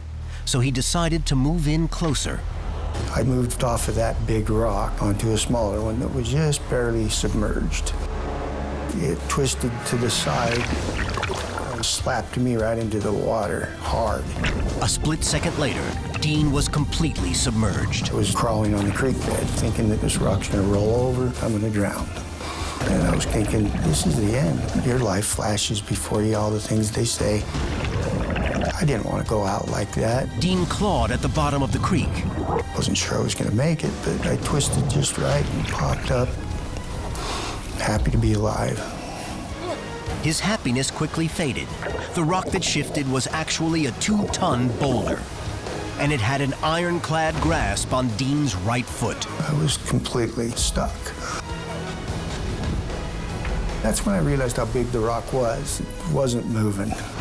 Chest deep in the bitterly cold water, Dean's next realization was all the more alarming. I started feeling the cold immediately. My waders were completely ripped. He was now at risk of becoming hypothermic in the freezing water, and his body temperature began to drop rapidly. It's fresh runoff from ski resorts. That water's cold. As the severity of his situation sunk in, Dean saw he wasn't the only one trapped. Hey, there's still a fish there. I looked at the fish and I said, at least one of us is gonna live through this. I'm not sure it's gonna be me, so I'm gonna let you go. And I said goodbye to him. I was scared. I was truly scared at that point. It was still not dark, so I started yelling for help in the hope that somebody would come close enough on the trail to hear me. There was a campground nearby, so maybe, just maybe, I just kept yelling. But his cries, no match for the rushing water, were immediately drowned out. And nobody came.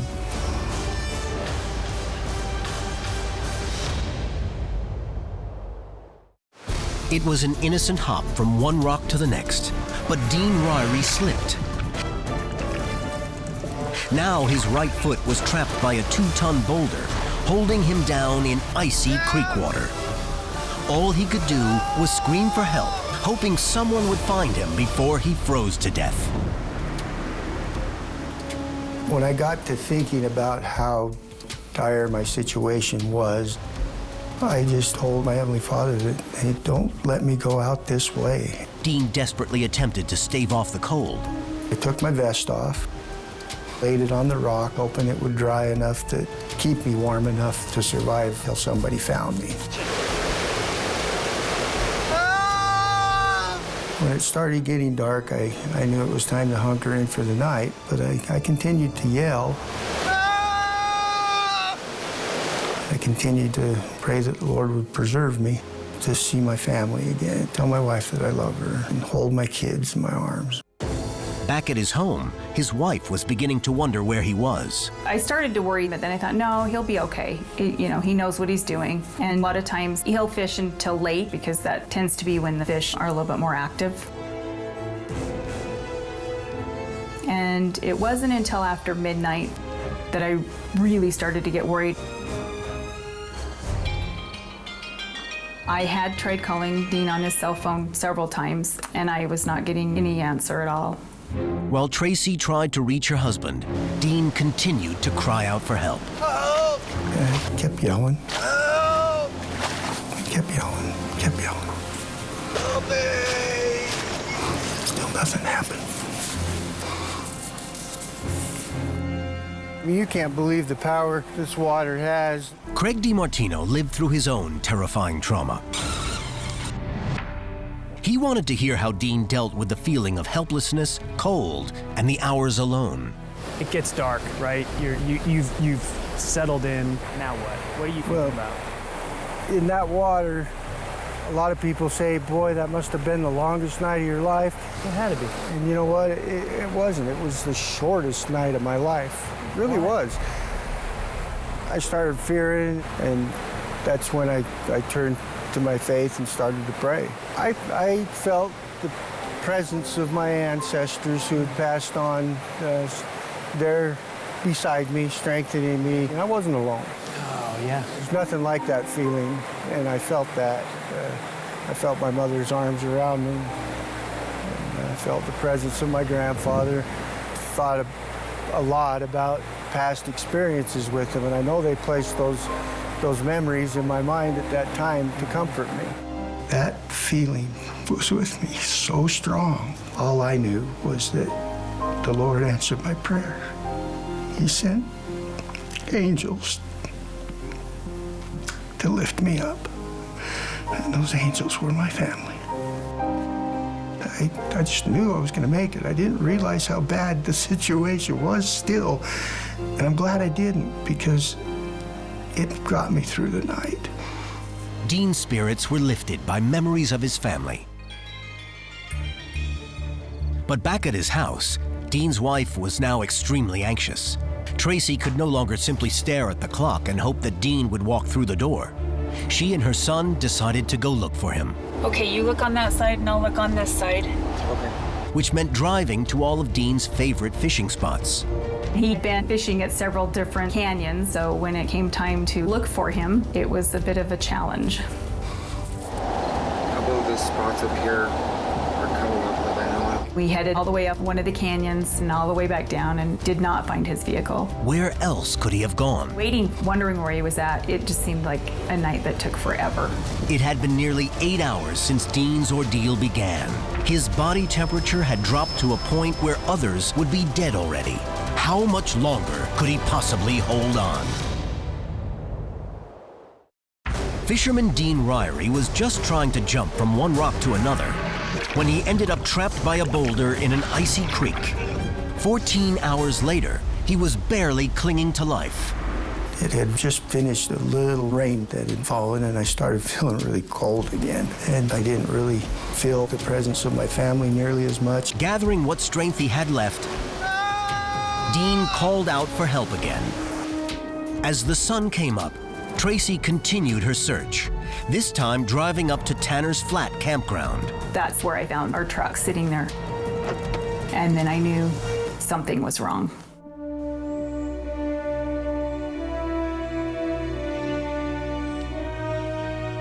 Right about that time, a father and his young son, who were camping at Tanner Flats, decided to hike down by the river. I'm gonna go check it out from down there. Yeah, but don't go too far.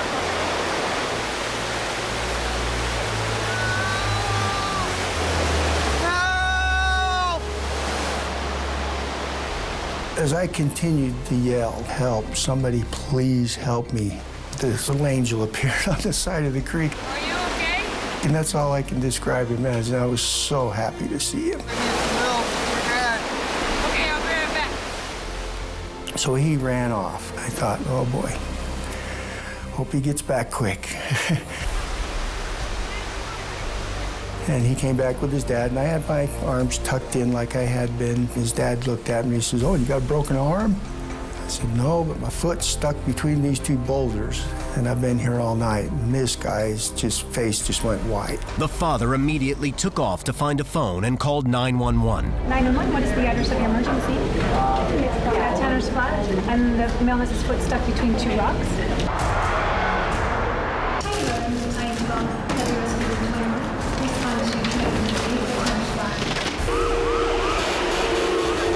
Not sure what they were going to find, rescue workers raced to the scene. Police and ambulances came flying up the road into the campground. I didn't know what was going on. Tracy feared the worst. Soon she found out that the commotion was a desperate attempt to rescue Dean.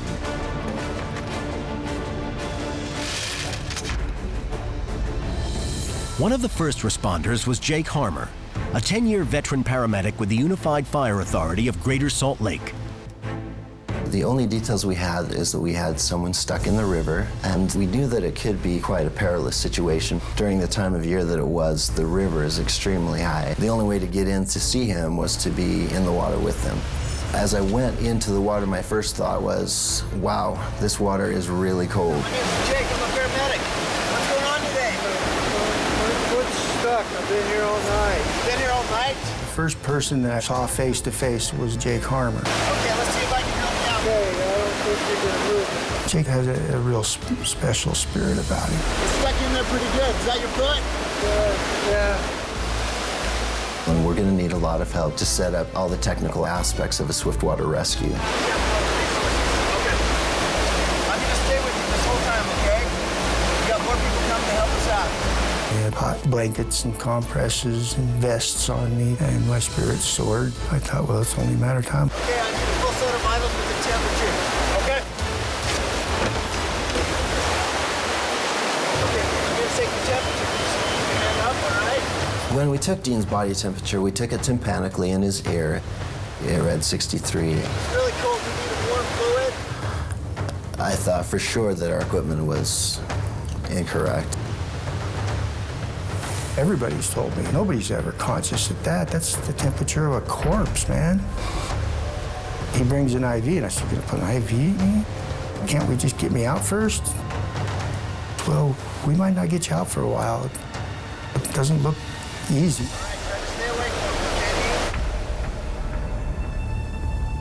I realized that if we didn't get him out quickly, I could lose him altogether. More rescue workers arrived. By now, Dean was exhibiting symptoms of extreme hypothermia. Initially, we tried to move the rock ourselves. 1, 2, 3, lift. Hold your foot. That wasn't happening at all. Dean watched helplessly as additional efforts to move the massive boulder failed. Slide down. I did kind of start thinking that they're running out of options. Get one of our airbags down in there, please. Okay. Yeah, please. Airbags. Okay. What size? Probably medium large. Okay. We were in worse shape than I had initially thought. At that point, I didn't know how much longer he could be conscious. First responders and survivors often share a special connection. Dean and Craig both know what it's like when someone holds your life in their hands. When they got in the creek with you, was it relief? Jake was awesome. He was very composed, but there's so many Sheriff's Department and Fire Department. They wouldn't even let my wife get close to me because there was too much that the other guys were doing. That's terrifying. You got a lot of people for one guy. That's heavy. They're in the river now where Yeah, you just been. I'm watching them spell each other off every 10, 15 minutes because they were getting too cold. Right. But Dean was the one in real danger. Jake knew that Dean's only hope was the department's heavy rescue equipment. At the time, they hadn't arrived yet, and I was starting to get worried that it was taking far too long. Finally, the heavy rescue specialists arrived. Jake told me that they were going to use the Kevlar airbags. I'd never heard of them before. These are the type of airbags that we use in heavy rescue situations such as structural collapse, moving large cement slabs. We thought that if we could get one underneath the rock, then we could lift it just enough to free his foot. Airbags are ready. Dean had been standing in the river for almost 17 hours. This was a last-ditch effort. Up slow, yellow. If this didn't work, I had nothing I could do to help him. Up on red. And I would watch him die. Start moving clear, Dean. It had been over an hour since first responders reached Dean Ryrie. But the fisherman's foot was still trapped. Really cool. And his body temperature was down to an unbelievable and deadly 63 degrees. Rescue workers devised a plan to free Dean using Kevlar airbags, normally used after structural collapses.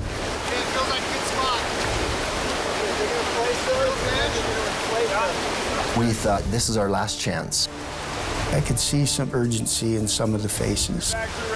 Some of the other guys were scurrying around pretty nervous. Up on yellow, slow. Up slow, yellow. If this didn't work, we were at the end. Up on red. Up red.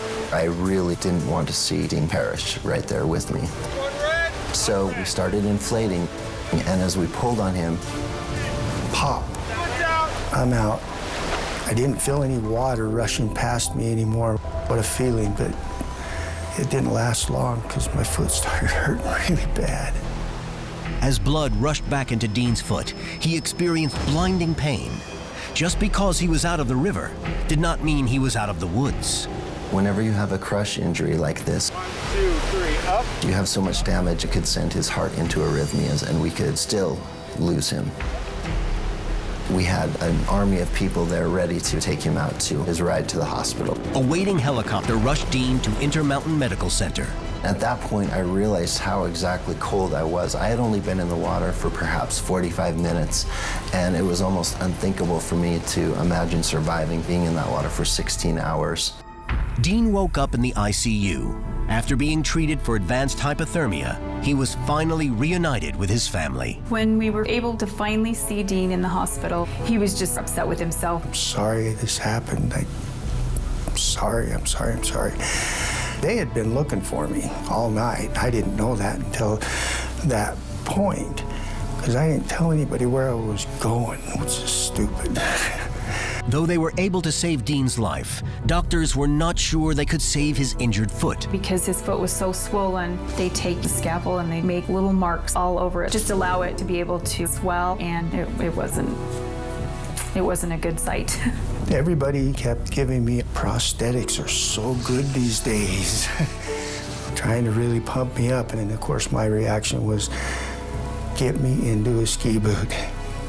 I can't live without skiing, I just can't. Again, Dean amazed everyone. Though he lost 7 of the 9 extender tendons in his right foot, doctors were able to save it. The water temperature, which just about killed me, is probably the reason I have a foot. It preserved the tissue to the point where what did survived well. After his harrowing ordeal, Dean spent 10 days in the hospital. The guys at the Sheriff's Department told me that in the time that they've done any rescues, never had anybody survive that had gone to that temperature. It takes a special type of person to overcome and endure such amazing and unreal circumstances. And I think Dean is one of those special people that just had it in his will that he would not die. Once he returned home, Dean went through extensive rehabilitation. Today, he's still able to fish and ski as often as he likes, which is good because Dean's passion for the outdoors has not changed, and neither has his passion for life. I can't go through a day without looking up and saying thanks for life. Air is a gift.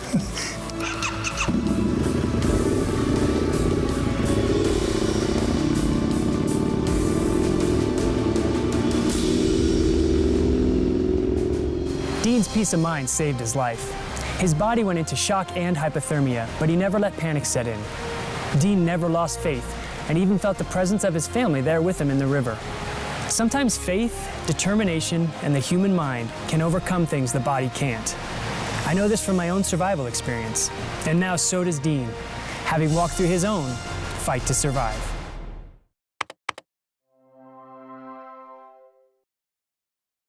Three very different accidents.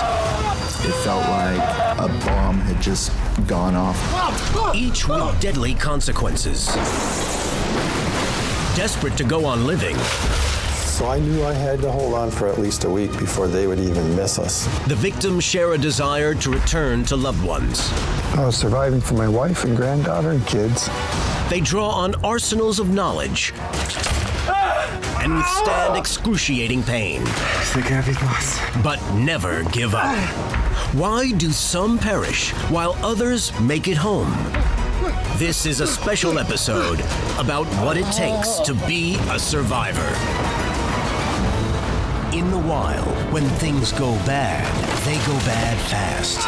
Without warning, your life can hang by a thread. Adventurer and survivor Craig DeMartino fought back from his own wilderness disaster to reclaim his life. Now Craig meets other courageous outdoorsmen who beat the odds and return from their own fight to survive.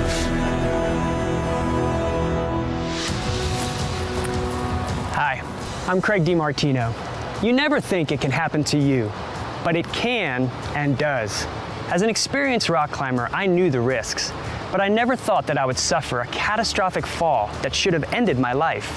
From that day forward, I became part of a very unique group, survivors. The outdoorsmen in this show all thought the same way I did that day. But like me, something unexpected happened to them, and they were suddenly thrust into harm's way.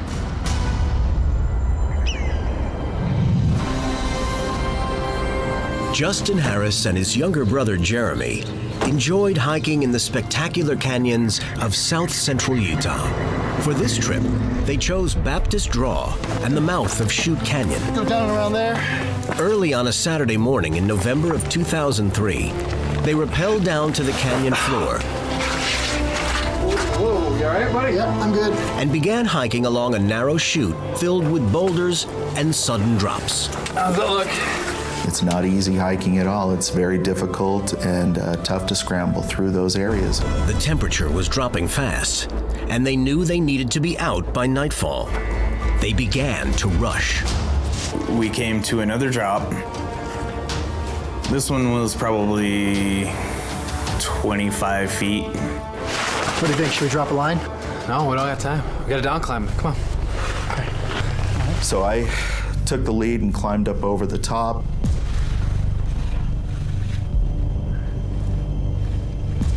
And as I put my back towards the rock and started looking for handholds and places to put my feet and move down this rock, I lost my footing.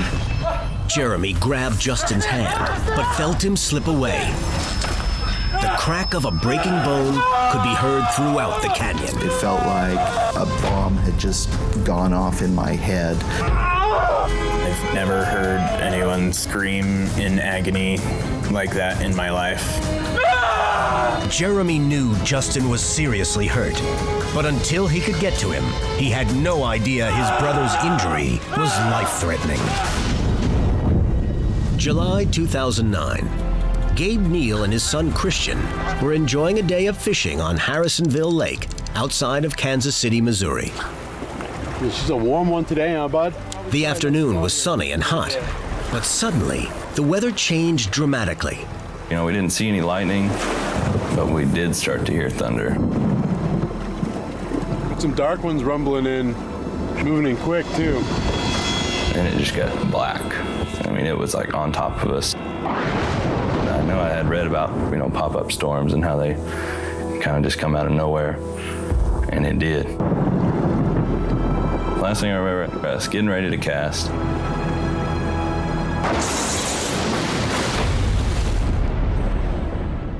And then nothing. I don't know, it was just black. In September of 2013, Adrian Knops was on a hunting trip in the Misty Fjords region of southern Alaska with his best friend Garrett Hagen. Oh, Garrett, this is just paradise in here. It's beautiful. It is wonderful.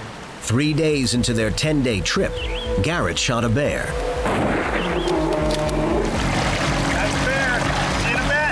They decided that Garrett would haul the heavy bear meat out to their boat in the small skiff and then return for Adrian. I waited. Throughout the next half an hour, I kept scoping out the boat, trying to spot something.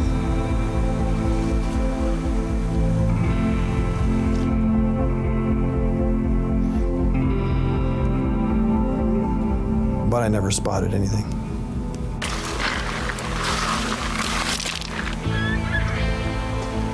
After about an hour, I knew he had died. As the tide came in, the water rose, creating channels of deep water. Adrian was now stranded on a treacherous tidal flat in the Alaskan wilderness with no gear or provisions. Even worse, he was surrounded by bears and wolves. A downed tree looked like his only safe harbor. I sat up there and the tide was still coming in. There was no other place he could go. He was trapped, facing a slow death from cold and starvation. None of these guys expected a day in the wilderness to end with their lives in deadly jeopardy. I talked with each of them about what they decided to do next, the first steps that were critical in their survival. Brought to you by John Deere. Nothing runs like a deer. My body was crushed in a fall, and I had to endure helplessness, excruciating pain, and the fear that I would never walk again. Everyone's trauma is different, but what I've learned is that survivors are similar in the way they can put panic aside and act with a clear head. Justin Harris lost his footing while hiking in a remote Utah canyon. Justin! The resulting fall severely injured his leg. His brother Jeremy realized immediately that he had to control Justin's panic and calm his brother down. You know he's broken it. Oh yeah, he's screaming in agony. I've never heard anyone wail like that. He's just screaming and screaming and screaming. And so I just asked him, do you really believe in God? And he said, yeah, I do. I said, will you say a prayer then? And he said a prayer. Please protect my brother. Myself. For some reason, everything kind of calmed down. Right. And then I climbed down. Talk to me, brother. It's broken. I felt it snap. Okay, I'm gonna look, okay? Yeah. And we kind of assessed the situation. Jeremy pulled up Justin's pant leg. How's it look? It's pretty swollen, man. His left shin bone had multiple breaks and was rapidly swelling up. You're gonna have to sit tight. What neither brother knew was that the swelling was a sign of internal bleeding, which was life-threatening. Can you carry me out? There's no way I can carry you out of here. What are we gonna do? They weighed their options and charted the only logical course. Still light out. I'll climb through, I'll get help, and I'll bring help back. We made the decision that I was going to leave him and go get help. Think happy thoughts, and you'll be fine. In my mind, you may never see each other again. That was a real possibility. Yeah.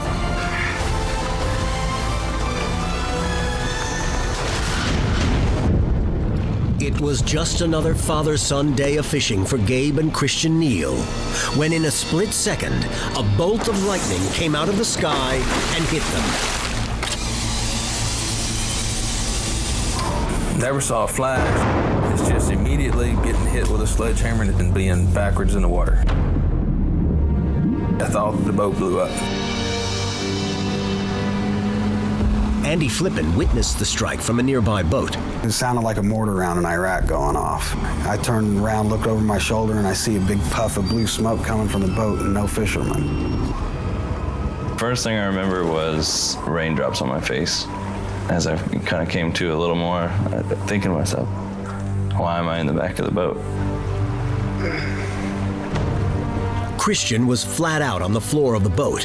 His father was sinking under the water. Shocked by the electrical charge, Gabe couldn't move his legs. He was drowning. You're in the water and your legs aren't working. Were you feeling like this is it? Like, I'm not going to get back up to the top. I'm going to die here? It was kind of strange. I never blacked out. Is this the way it ends? And then immediately, I went to, God, if I've done anything wrong, please forgive me. Despite his desperate situation, his mind cleared and he focused on the most important thought. And then it was like you flipped a switch and where's Christian? We were standing side by side. Where's my son? Adrian Knops was alone and stranded on a mudflat in a remote corner of southeast Alaska. The tree trunk he had climbed onto not only provided a windbreak, but was a safe distance from the predator-filled tree line. That first night, he had no idea that this fallen tree would become his sanctuary for 6 more days. There was my perch right there. So you get up here and there's a little place to stick half your butt and one shoulder into. But when the winds are really strong, see the wind, like even now in the breeze, it's coming through here like a funnel. Right. Hits me right in the side of the head. So you bunch up, down like this, and like this, and you just sit. The freezing rain continued into the next day, but Adrian stayed calm and used the storm to his advantage. There was a pocket in the tree, just a little bowl. I couldn't get my hands or face in it, but could cut a piece of dried marsh grass. I used it as a straw, and I drank out of that, the rainwater. Adrian ventured to the tree line during the short couple of hours during low tide, and only in daylight. He determined that nighttime in those trees was far too dangerous. Every morning when I was there, I would look. You'd always see the wolf tracks. And when you get out into the sand, there is a pretty major bear trail. I figured, this is covered by tide. Twice a day, I'm seeing these tracks. I cannot come to the trees for shelter. They were all on their own. Little did they know, their darkest hours were yet to come. In those first few hours, and for some days, a timely rescue starts to look pretty hopeless. But survivors never give up, no matter what. It's like another gear kicks in. It's a combination of faith and love of family. It was the love of a brother that kept Jeremy Harris forging through 4 miles of dark, icy cold canyon in search of an exit and help for his badly injured brother. All that was in my mind was save my brother. I gotta save my brother. And so it was really hard to take a break, but I had to warm up. It was so cold that I had to lay right in to the fire, and I fell asleep, and I woke up and I was on fire. It was a frightening moment, but perhaps it happened for a reason. The adrenaline rush fueled Jeremy to press onward.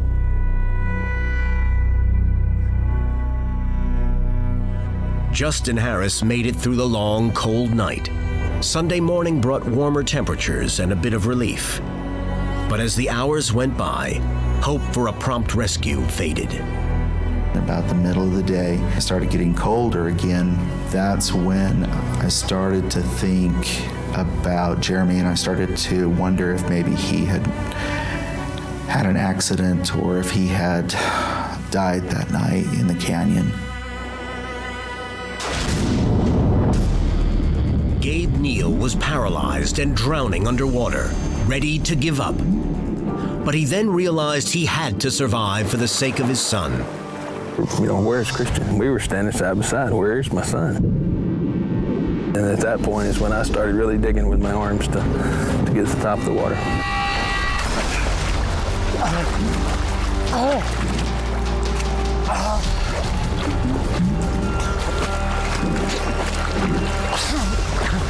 The trolling motor was still pushing the boat toward shore. Gabe couldn't pull himself on board. And when I looked over the gunwale of the boat, Christian was still smoking.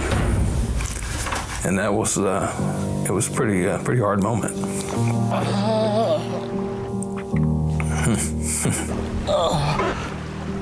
Still didn't at that moment, I didn't really understand what happened. I mean, why is he smoking? I heard him grunt, and the grunt probably was the best sound a dad could hear. Adrian Knops had held on to a fallen tree for 5 days in the worst weather imaginable. It was like there was a wall, and it was 5 mile an hour wind turned into a 70 mile an hour wind, like that. Whoa, you know, your clothes are just fluttering back. I was semi-hypothermic. I was like, man, I may not get out of here. But Adrian was driven by his desire to live and to be able to tell his family, and especially Garrett's, what had happened to him. I was surviving for my wife and granddaughter and kids, to make sure that the families knew the right story, and make sure that if I died right here, God would look at me and be happy. So in the middle of the vicious storm, thinking Thursday night might be his last, Adrian worked out a way to leave behind a record of their ordeal. I took one of Garrett's guns, and I took my hunting knife. I proceeded to carve a message into the gun. In essence, it said that Garrett was from Craig, Alaska, and he died on September 15th, 2013, taking his big bear to the boat. I thought that would give him a story of what happened of our hunt and how he died. And then I said, Adrian Knops, stuck on tidal flat, cold, wet, no food. I had it high up so that people searching a rescue, passing boaters, maybe would see this gun, even if it's 3 years from now. It was like I put a message in a bottle and threw it into the river. You know, it was just, there's hope right there. For the love of life, for the love of family, and for the love of God, these men put up the fight of their lives to get back home. When we return, the final hours. Whether they had survived a day or over a week, these men pushed their minds, bodies, and hearts to the very limit. Their rescue and return to their families were both joyous and bittersweet. Justin Harris's long nightmare ended. Oh, I see him. When rescuers found him and lifted him 500 feet up from the canyon floor. He was only rescued because his younger brother Jeremy never gave up, trying to find his way out of a maze of canyon pour-offs while fighting off hypothermia. After I got to the hospital, I was able to see Jeremy. It was pretty amazing to look in his eyes and tell him thank you. I'm serious. Thank you for fighting. Thank you for staying alive. Thank you for doing everything that you had to do and go through to get out of there, and for not giving up. Jeremy had saved Justin, but the doctors couldn't save Justin's leg. We got to the point where there was no blood flow anymore. Yeah. And it was obvious that the leg was deteriorating fast. I did some real soul searching, and as a husband, as a provider, as a father, and I realized that all the things that matter weren't going to change. I'm still here. It's not Justin. I'd give the other one to stay alive. Right. It's just amazing to have that second chance and still be here. Adrian Knops' best friend had perished, and Adrian was barely clinging to his own life through 6 days of torrid rainstorms. Throughout his ordeal, prayer gave him some comfort. What would be when you felt like, I'm at the bottom, this is it? It'd have to be Sunday morning. I was ready to collapse. Right. I'm sure looking back, it was sleep deprivation, a whole week with only a few hours of sleep. And I was like, this is probably your last morning. Said my last prayer. That's the last thing I remember. What's your next memory? The noise of a helicopter. Right there, over the top of that river, there's a Coast Guard helicopter. And I'm like, oh, thank you. And I'm looking at it, and they can't see me. After a long week of much prayer, Adrian had one more message for God to hear. I could tell they were leaving. I said, now's your opportunity. Just turn your head. Turn your head. Just make him turn his head. The pilots were calling out that we were going to move on to our next search area. I just kind of happened to turn my head over my left shoulder one last time. Just happened to see something that didn't seem natural. I realized that, oh, that's not a tree, that's a survivor. All of a sudden, that chopper just stops on a dime.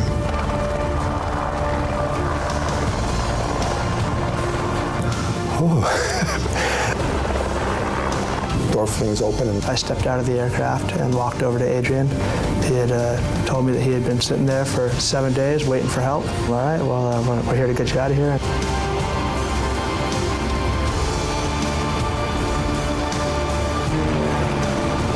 It was the most fantastic helicopter ride I've ever had. Gabe Neal kept going under like a lead weight. But I didn't have enough strength to hold on to the boat. Just total weakness at that point. Went under a couple times and then just couldn't hold on anymore.